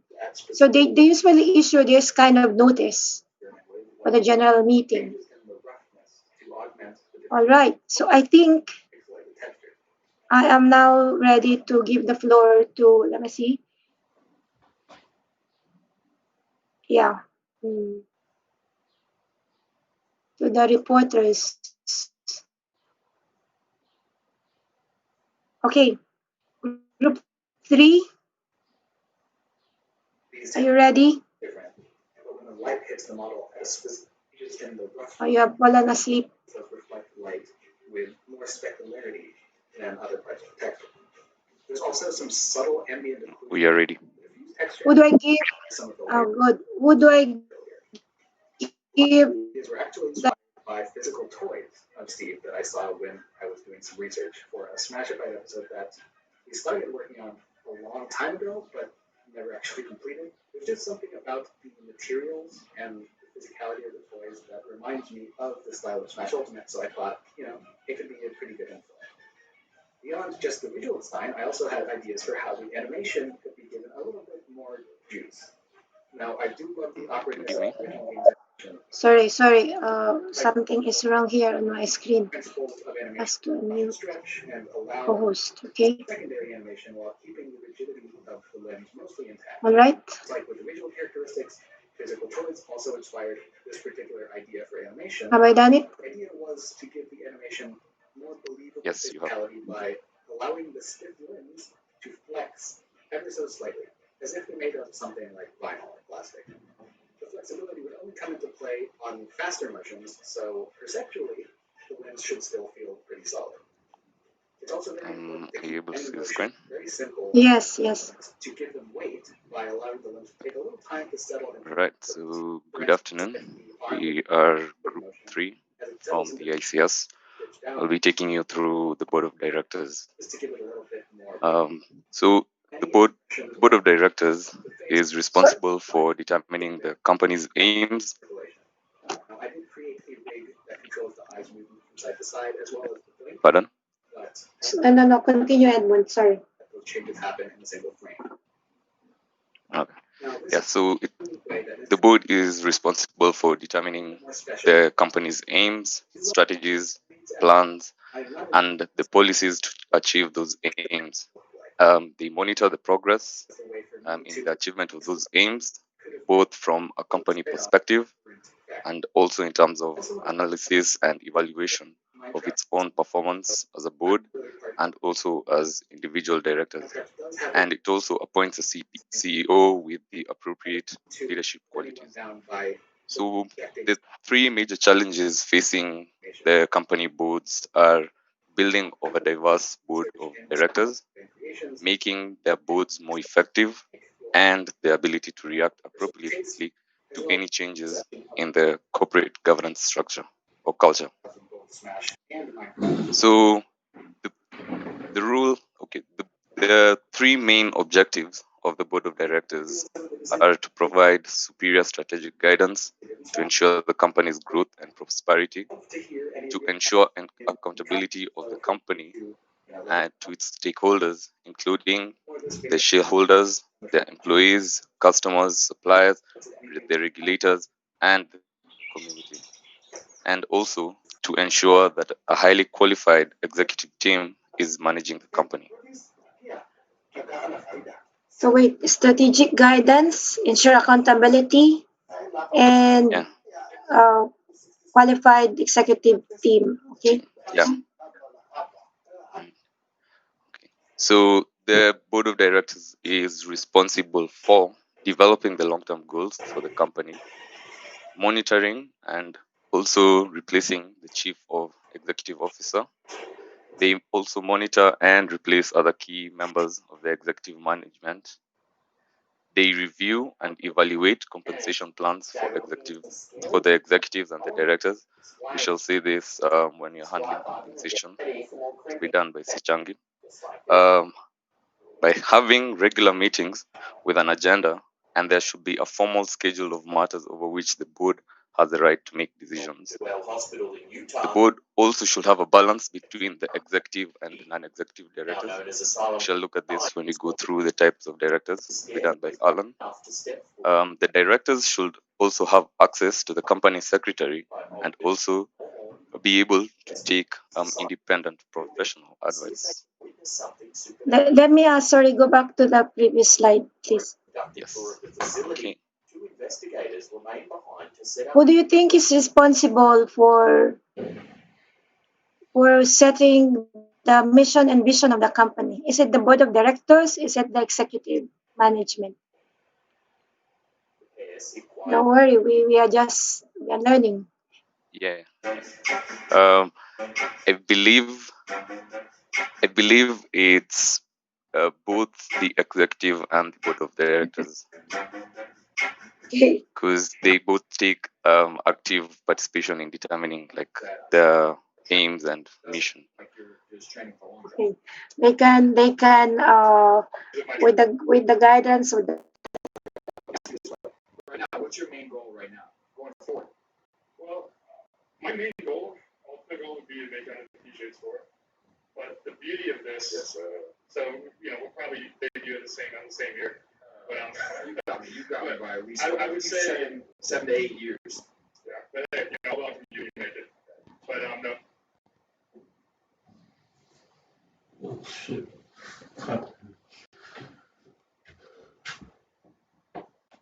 Board of directors is essentially a panel of people who are elected to represent the shareholders and is responsible for protecting shareholders' interests, establishing policies for management, oversight of the corporation or organization, and making decisions about important issues a company or organization faces. So most boards range from 3 to 15 members. Every company's board of directors must necessarily have a minimum of 3 directors if it is a public company, and 2 directors if it is a private company, and 1 director in one-person company. So next slide. Sorry, I think in Kenya we have minimum of 3 and maximum of 11 members. That's what I read in one of the articles. I'll try and expand about the board. No, it's okay. It's just the number. Well, maybe it's not of great importance. But from what I read, it's 3 to 11. But it's not an issue really. Okay. Yeah. Just for information. So, the next slide. So, in the board, there's no uniform definition of board diversity. One can, however, consider factors like age, race, gender, educational background, professional qualifications of the directors so as to make the board more, how can I say, representative. Yes. Yeah. So the institutional board of directors is based on the premise that a group of trustworthy and respectable people should look after the interests of a large number of shareholders who are not directly involved with the management of the company. So basically, the structure, responsibilities, and powers given to a board of directors are also determined by the bylaws of a company and or organization. And the bylaws generally determine how many board members there are, how the members are elected, and how frequently the board members meet. There's no set of number or structuring for board of directors. It depends largely on the company or organization, the industry in which the company or the organization operates, and the shareholders. It is widely agreed upon that the board needs to represent shareholder and owner management interests, and it is usually a good idea for the board to include both internal and external members. Accordingly, so in the board, there is usually an internal director who is a member of the board that is invested in the daily workings of the company and manages the interests of the shareholders, officers, and the employees. And then there's an external director who represents the opinions and interests of those who function outside the company. And then in the board itself, the CEO, Chief Executive Officer, often serves as the chairman of the company board of directors. So that's all about the board itself. I think you definitely need to spend time to develop your long drive swing first. So I invite the next person who's presenting. I was hitting it pretty good today. Hello, can you hear me? Yes, who is the one talking this time? Since my last event about a week ago. This is Alan. Alan Been playing a Vicky. lot of golf, Okay. so that makes it a lot easier Yes, to. and I will take you through the types of directors. As mentioned earlier, there are two broad categories of directors, that is, the executive directors and non-executive directors. Starting off with the executive, these are members of the board whose job function is within the company, that is, they have full employment within the company and also serve as members of the board. They are very important individuals. They're very important individuals at the board because they have quite extensive knowledge on how the company operates and its culture. So this information can be used can be used in decision making such that the decisions that they make will be in line with what is already available or what is already practiced within the company. Now, there is a lot of confusion, usually a lot of confusion between these two roles, the chairperson of the board and the chief executive officer. Now, these are two separate roles where the chairperson runs the board. They chair board meetings. They ensure that the board, they ensure that the board runs effectively and enhance the conduct of the members, while the CEO is solely dealing with the running of the company's business and issues to deal with business and management of the company. Now, these two roles are very important. It's very important these two roles to be played separately because we want to avoid giving one individual the power and authority to make all the decisions within the company. However, there are exceptions that one individual can serve both as the chairperson and the CEO, and this, in order to make this decision, it needs to be done by proper reasons that support this appointment, and also it should be done publicly in front of the shareholders that this individual is fit to run as the chairperson and both the chairperson and the CEO. On to the next category is non-executive directors. These are board members who are independent of management and may hold little or no relationship with the business, relationship with the firm in terms of business or personal or social. we say may hold no relationship because it is stated in the Kingsley report of 2009 that some non-executive directors can be major shareholders of the firm. They are appointed to the board to represent the interests of the major shareholders. Rules of non-executive directors surround four major issues. That is the strategy, performance, risk, and people. In terms of strategy, they look at how to come up with effective business strategy processes. Performance, they have an independent evaluation of the performance of the board. In terms of risk, they look at the financial auditing, both internal and external, and also ensure that proper risk management systems are in place for the company. Next, they handle people. In this case, they look at the nomination and the nomination of directors of the board and how these directors are paid based on different factors such as their functions, etc.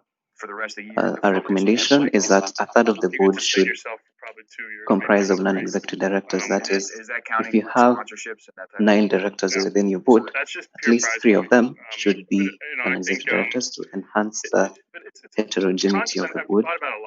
And also, this varies among different standards and acts, where you have specifications of individuals who are appointed as non-executive directors. The major one being that they should uphold high moral standards and a lot of excellent work ethic, as mentioned by Vanessa, that these individuals should be trustworthy and be responsible to ensure that the company is run properly. Also, another recommendation based on different acts is how these individuals should have these individuals, some of them should not have a limited number of non-directorship positions outside, and also they are limited within their job functions, in that they should have certain qualifications in order to serve as an executive director. Some specified rules of directors. Sorry, The Alan. independent director. Alan, could you go back to the previous slide? Yes. So what could be possible risks in a company? Possible risk. Staying in the sport a long drive, promoting the sport, growing the sport, doing everything I can to make the sport bigger and get it out there. I'm not quite sure, but I will say in terms of slowly get my game up how you're okay. For example, you have a company which is making the specific product, and it's important that these directors should look into how this product has an effect on, say, the environment or the people's health, and how they would come up against these, or how they would battle, or how they would prevent these issues from happening. I guess that would be an example of risk. That could be. From the class, any other suggestion and any other opinions, or from the group? That could be an example of risk. But I just want to hear some more. Consider them really good friends, and they're really great to talk to. What are risks? And I talk pretty frequently. Justin Thomas as well. Those guys, and it's really an honor to get to talk with them, because what they do, it's so unbelievable. And I mean, I try my best to answer any questions they might have, because obviously in the PGA Tour level, 5 yards of extra distance. Vanessa, sorry, okay. 7 figures in your bank account if you're a top guy. Vanessa. There's a very good reason for them wanting that little extra. Yes. And I don't know how to put this, but let's say there were two companies coming up, both of which, there are 2 companies. One is the predecessor of the other, which was manufacturing, let's say, canned food. And there's another one coming up that's also selling canned food, but in a different type of way. And this company coming up is rising at a very fast rate as compared to the predecessor, who was enjoying, let's say, higher margin rates at a certain time before this company came up. So is this new company a risk to the other company? Yes, it is. But risk pertains to uncertainties that may prevent uncertainties that may occur in the course of business operations, in the course of the year, the fiscal year, or any time. No, that can prevent the company, the corporation, the team, the group from achieving its goals. So then, if you have the short-term goals, long-term goals, what are the risks that may arise? So you have to manage, you have to foresee. What happens if there is stiff competition? What happens if the customers would have a mind shift? What are the interests? You need to foresee. What are the products that they are going to buy? What if the products become obsolete or they expire? How will we manage this? Proper risk management. It can be anything. So just examples. But it can be anything in terms of, for example, in your field, data management, in as you write your software, whatever, ICS and BTC, data. There are many risks there not to foresee. Phishing, data privacy violation, theft, whatever. These are risks. How will you manage? How will you prevent? How will you avoid? How will you monitor? That's part of risk management. Okay. Great. So, okay. So on to other specified roles played by some members of the board or some directors. We have the independent director, who is a non-executive director who comes in who comes in with no affiliation with the company in any way. They are not a shareholder. They are not part of management. They don't have any personal or social relationships with the firm. They come in with goodwill to ensure that the company processes or the company does its operations in the proper way. Next is the company secretary.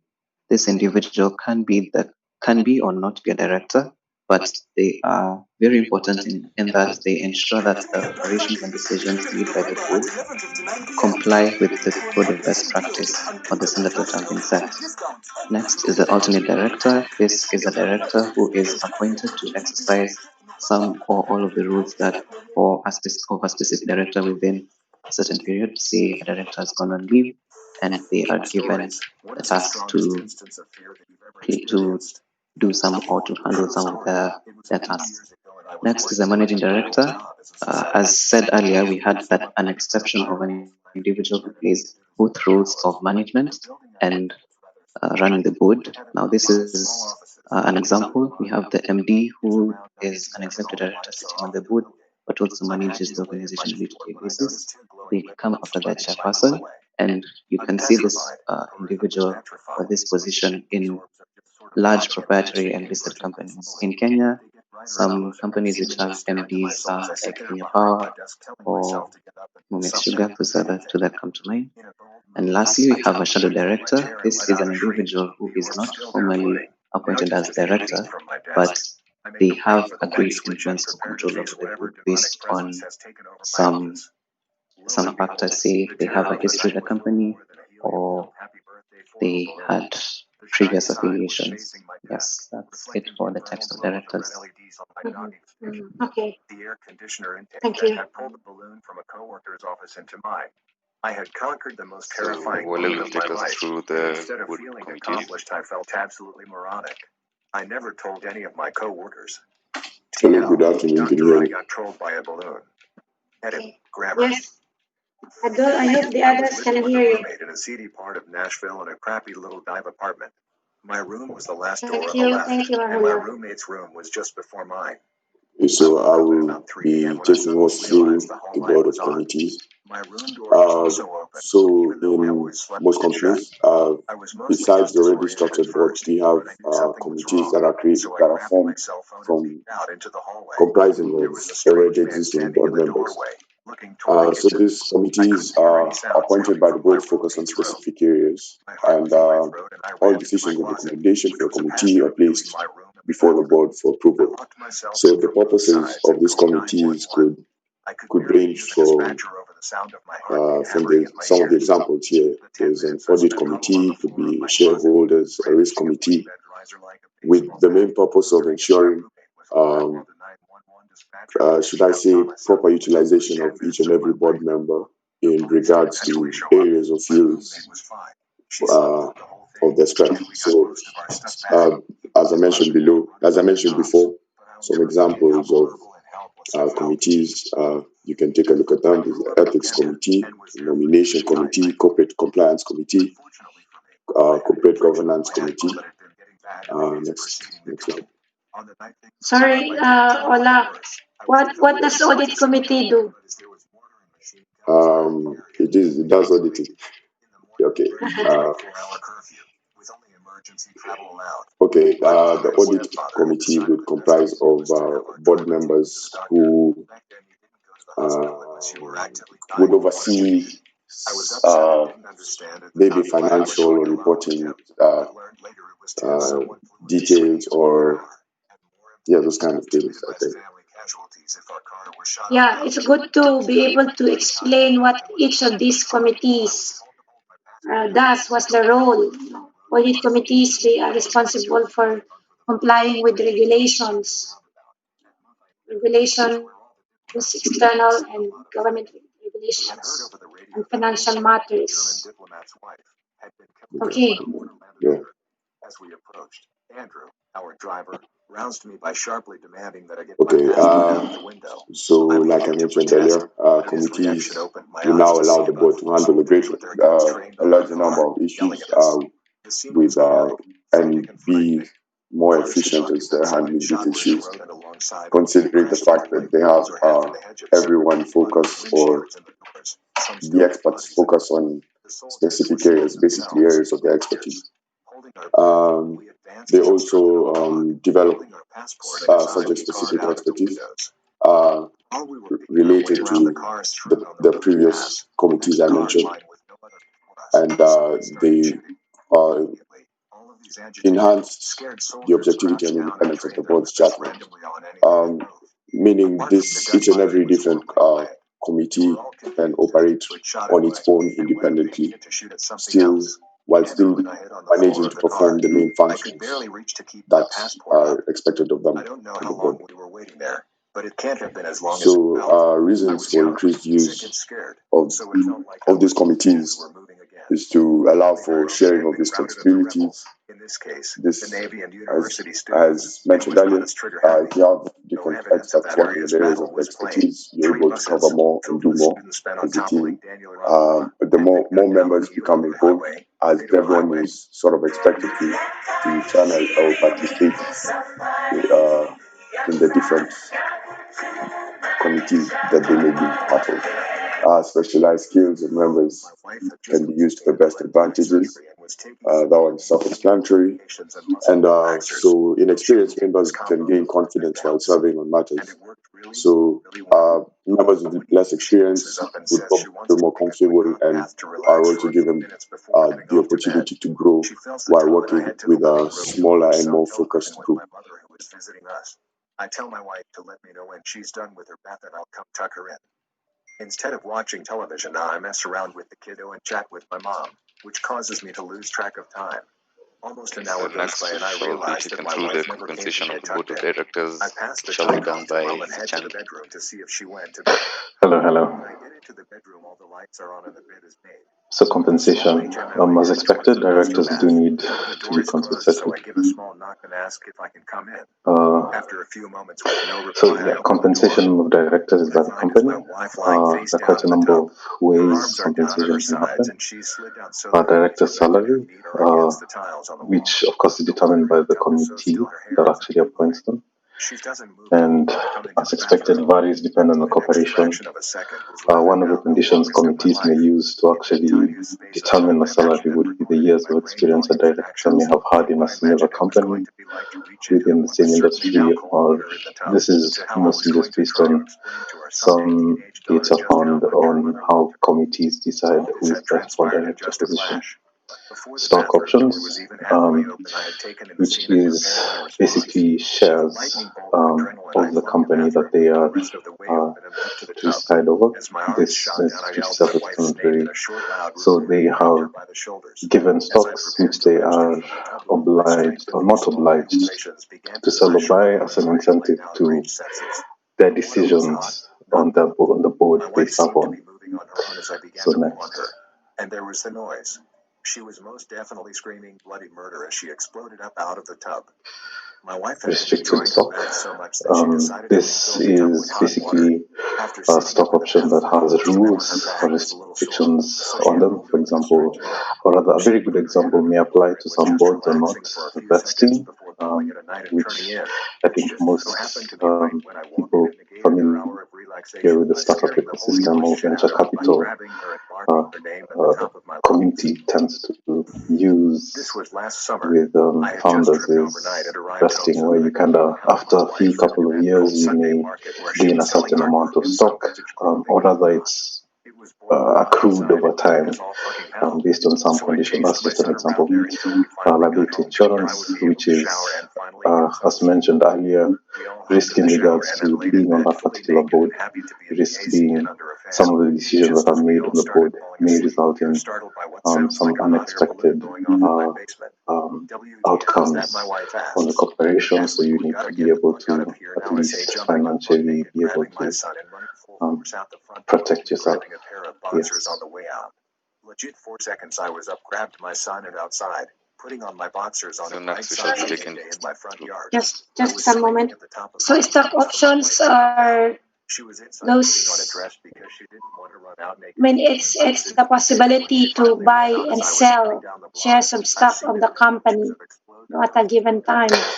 So the corporation may give that as a benefit to the directors, depending on probably performance, some short-term or long-term target, and with yeah, if you own that, of course they have also the possibility of getting dividends and participating in voting and all that kind of thing, having greater influence in the organization, but mostly for financial benefit, I'd say stock options. Firemen got there and okay, got sorry. But in my life, I have never ever been more scared. I thought my wife, son, and myself were Restricted going to be stock. in a gas explosion. I think it was clear enough. I think about it. TLDR, wacky waving inflatable arm flailing flamethrower, almost death. Are dismissed. So I'm taking you to reprisal. This happens.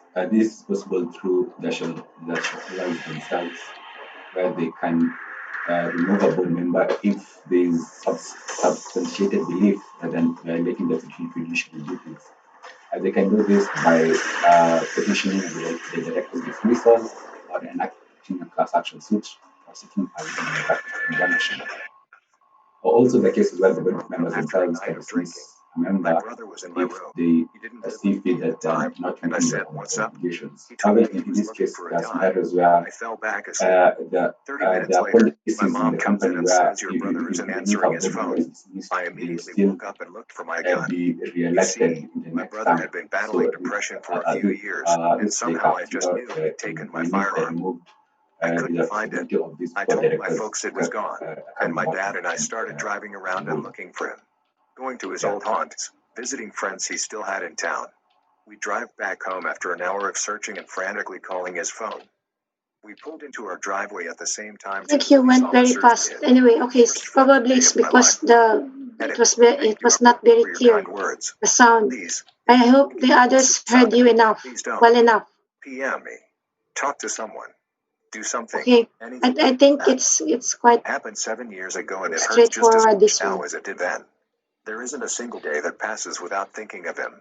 Every major life event, every hug I give my friends, every beer I drink, Every damn thing is a reminder that someone I love more than anything isn't here anymore. So As shitty this as life protects can be, companies as from horribly frivolous painful and lawsuits by confusing, assuming that it's still a unless wonderful proved thing to be otherwise, alive. management is acting in the interest I was of the 19 years old, shareholders. hanging out at a friend's apartment in a very seedy part of town. It protects the His directors roommate from was our pot liabilities, dealer and a decent guy, seeing so that we they often would have gathered made there to decisions chill, in good faith smoke, and watch using movies. appropriate The procedures, roommate even left if me the and his friends at decisions a turn out bar. to be We poor or weren't of legal unwise. age yet, It so basically we stayed protects them behind. from honest About mistakes. 15 minutes after he It's left, clear that there was a directors knock at have, the door. unless My it's friend clear that gets the up to directors answer have the door, and violated the suddenly law two or men acted armed with against guns the forced interests of their the way in. shareholders, They shoved courts the will guns not in our question their faces and demanded decision. to know where the drugs It and won't money be were. questioned if I kept it's saying, proven that they were dude, acting in I good don't know. faith, in the I don't best know. interests of the I really company, didn't know. and with I the was just a degree and spectator. care They and shoved skill us and into a back diligence that bedroom and told is us to face the wall necessary and get when on our making a knees. decision for We the did. company. I felt the An steel press example against the back of my of head. I such was a certain I was scenario going to would be die. if I a couldn't company think. decides I that couldn't they're breathe. discontinuing Time a stood product completely still as I closed because my eyes and they waited for have my life more to end in a profitable shitty areas that apartment. they'd rather focus on. Then, from Thank another you. bedroom down the hall, the other guy shouts, "Yo, I got it." And just as quick as Discontinuing they a entered, product. they ran off into the night with some drugs and cash. The whole ordeal took less than 5 Okay, minutes. okay. 5 agonizing minutes. My Any friend and I questions were in from the shock, class? unsure if they'd come back to finish the job. Finally, we called the roommate and he rushed back from the bar. He came running up the stairs with a loaded shotgun, Any questions shouting, from the class? "So, what did they look like?" We had no idea. We were too scared to Okay. follow them or go after them unarmed. I wasn't about to get Thank you very shot with much, someone else's Group money. 3. Obviously couldn't call the cops and the incident went unreported. Now I have, Moved out a few let, months let me later show and haven't you. been back there since.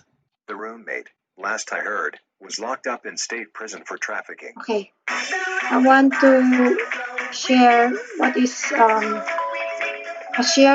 a board of directors charter.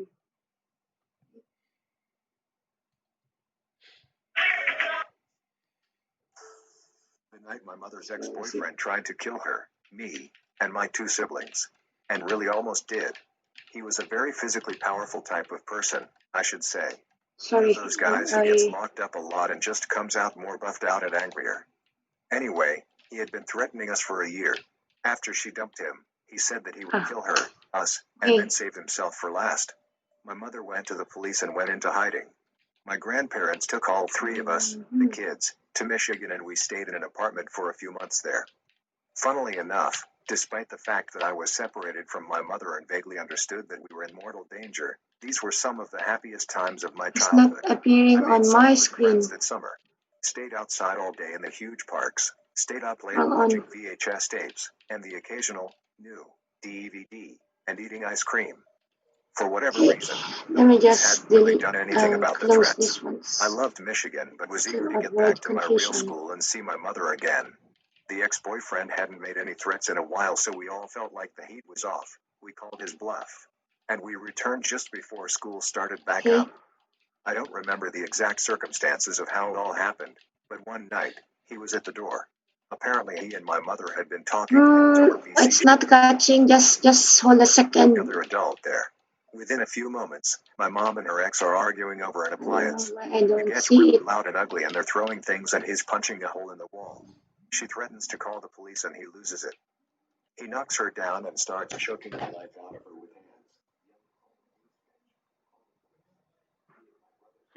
Which other ones do I have close?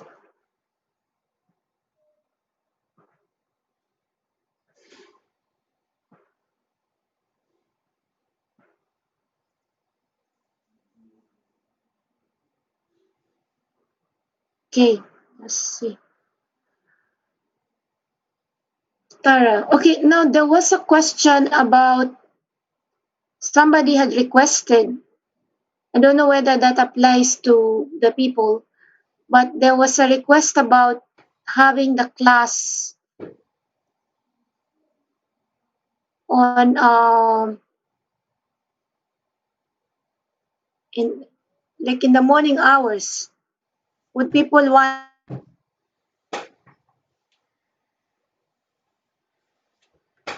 Problem is, I don't know if you have any other pre mornings except other than Thursday.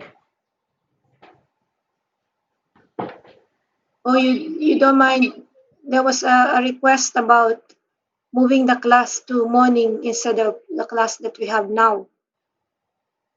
Does that apply to everyone, or you'd rather maintain this timetable?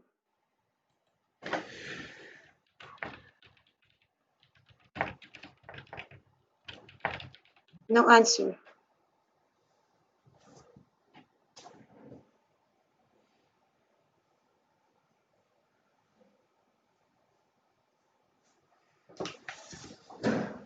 Yeah, but Thursday I have a class. Is there any other day? Monday or Friday? Tuesday? Except Wednesday and Thursday. Can't happen on any other day. It has to be Thursday. Okay. Okay, we have tried. Okay. Yeah. I have a class on Thursday morning, so fine. We cannot move the class. So I wanted to show you a board of directors charter, meaning that they indicate or they outline, the authority of the board, the composition of the board, how the board of directors are selected, how the board members are selected, what's the criteria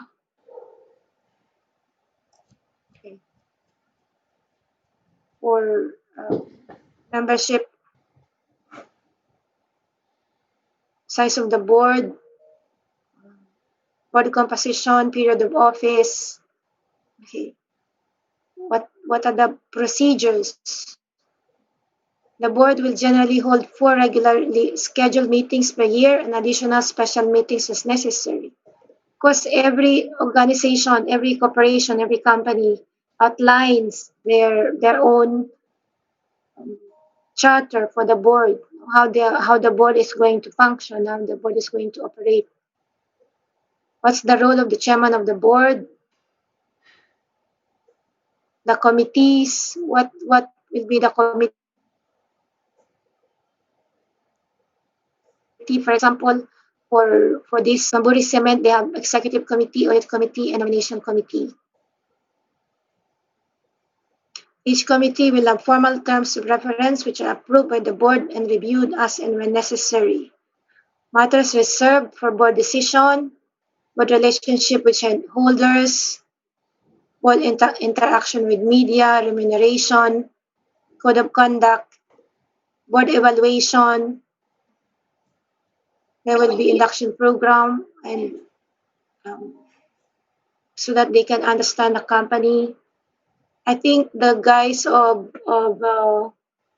what's the name of that Cadbury report will talk about this, because this idea must have come from that being the first ever corporate code of governance, because from early as that time they introduced already the importance of evaluating the board, and I think before then they were not evaluating the boards. Declaration of interest, that's what we were being told in case of any conflict of interest.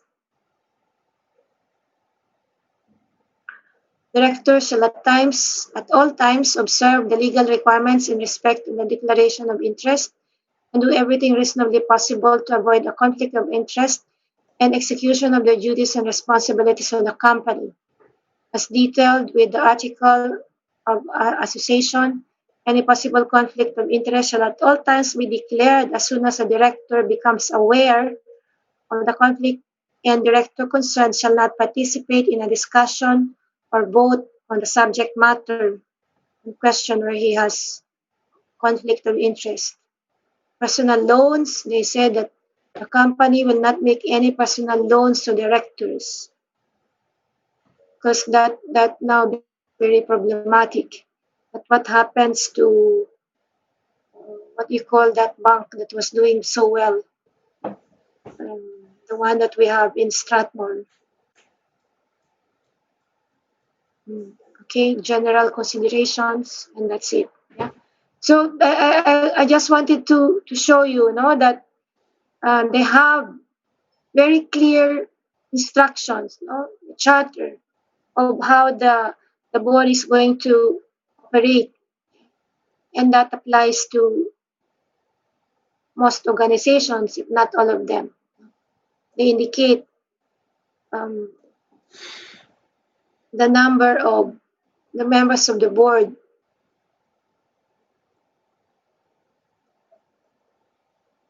The board of directors is the ultimate decision-making body of Bamburi Cement Limited, except in respect of matters reserved for shareholders. The shareholders elect the board of directors to oversee management and to assure that the long-term interests of the shareholders are served.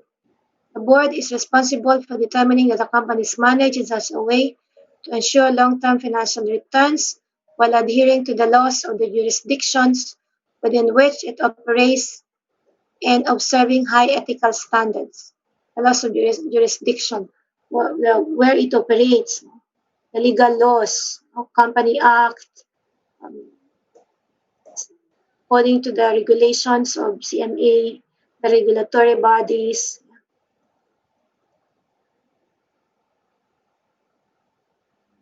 Okay.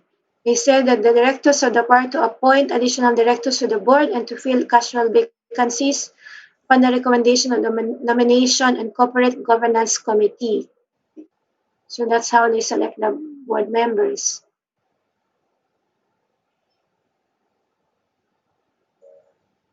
Okay, yeah. I just wanted to show you that. Okay, so I think we will have, I don't know, I didn't receive any communication from group 4. I hope you can be ready for the next class. And what's the name? Group 5, I think the US Sarbanes and Oxley Act. You can also include the case of Enron in your report, in your presentation. And then just be ready, because I don't know if I have much to discuss. I'm not sure next week. So the group 4, 5, maybe 6, I think it's the King's 4 report. Try and to be ready as well. I may have something, but just in case, I think it's better just to be ready. And I'm thinking that we will have the cut 1 in not next week, but the week after next. All right. I don't know if you have any question. So if you don't have, we can now finish. Please to send your report before so that I can go through it, so that if anything, any possible corrections. James, yes. Which group were you saying should add the Elron report? The one of the US, I think it's for group 5. The one of, are you in the team of Matenge? No, but I'm in group 5, the combined code. Sorry. There is a Cadbury report, then combined code, and then the US. So the King's report may not need to be ready by next week. But I think I suggest, if you have time, start preparing your reports. Yes, Rosanne. I have a question about. Can you hear me? I missed you. You were breaking. Yeah. Oh, I'm asking. I have a question on attendance. Okay, the first 2 classes I was marked absent, yet I attended. Sent you an email and you did not respond. I'm sorry about that. You see what happens? I have asked for, initially you have 3 lists, okay? There was ICS, then ICS 4A, 4B, and BTC. What happens is when I was checking the attendance, it was a mess because it was so hard to go from one list to another because there were these three groups and I have one paper, coming from the Zoom list, and I was having a hell of a time checking your attendance from that record to put them in three lists, and the source is one list of all your names mixed up. So I couldn't update it. So I had asked to make just one list. Okay. And the list now is still not complete. There's still two other lists. So I haven't actually updated it. I've only updated some people, and I have already on paper, on hard copy, the list attendance for three meetings only. So don't worry, but thank you for bringing it up. I'm not, yeah, I ought to have replied. Probably I didn't see that email. So I've noted your name now and I'm going to have a look. But if there is anything, I know I have not replied everybody's email. Well, the main reason is that I cannot update because I know if I update now, when other names are added, it's going to undo the work that I have done a lot of work and it's going to be undone. I have to redo it, once they compile the list into one. Every time that somebody is added, it disorganizes that already record there. I don't know what happens. So, but I have noted it that you said. I don't know if you heard me because I was also breaking. I think. James. Oh, Yeah, it's okay. I was asking, could you put the link to the video you're playing earlier, the documentary? All right. Okay. Okay. All right. Thank you, Roseanne, for bringing that up.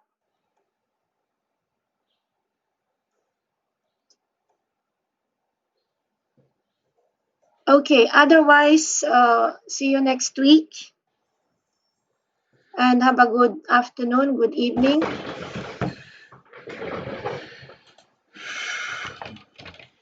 Okay.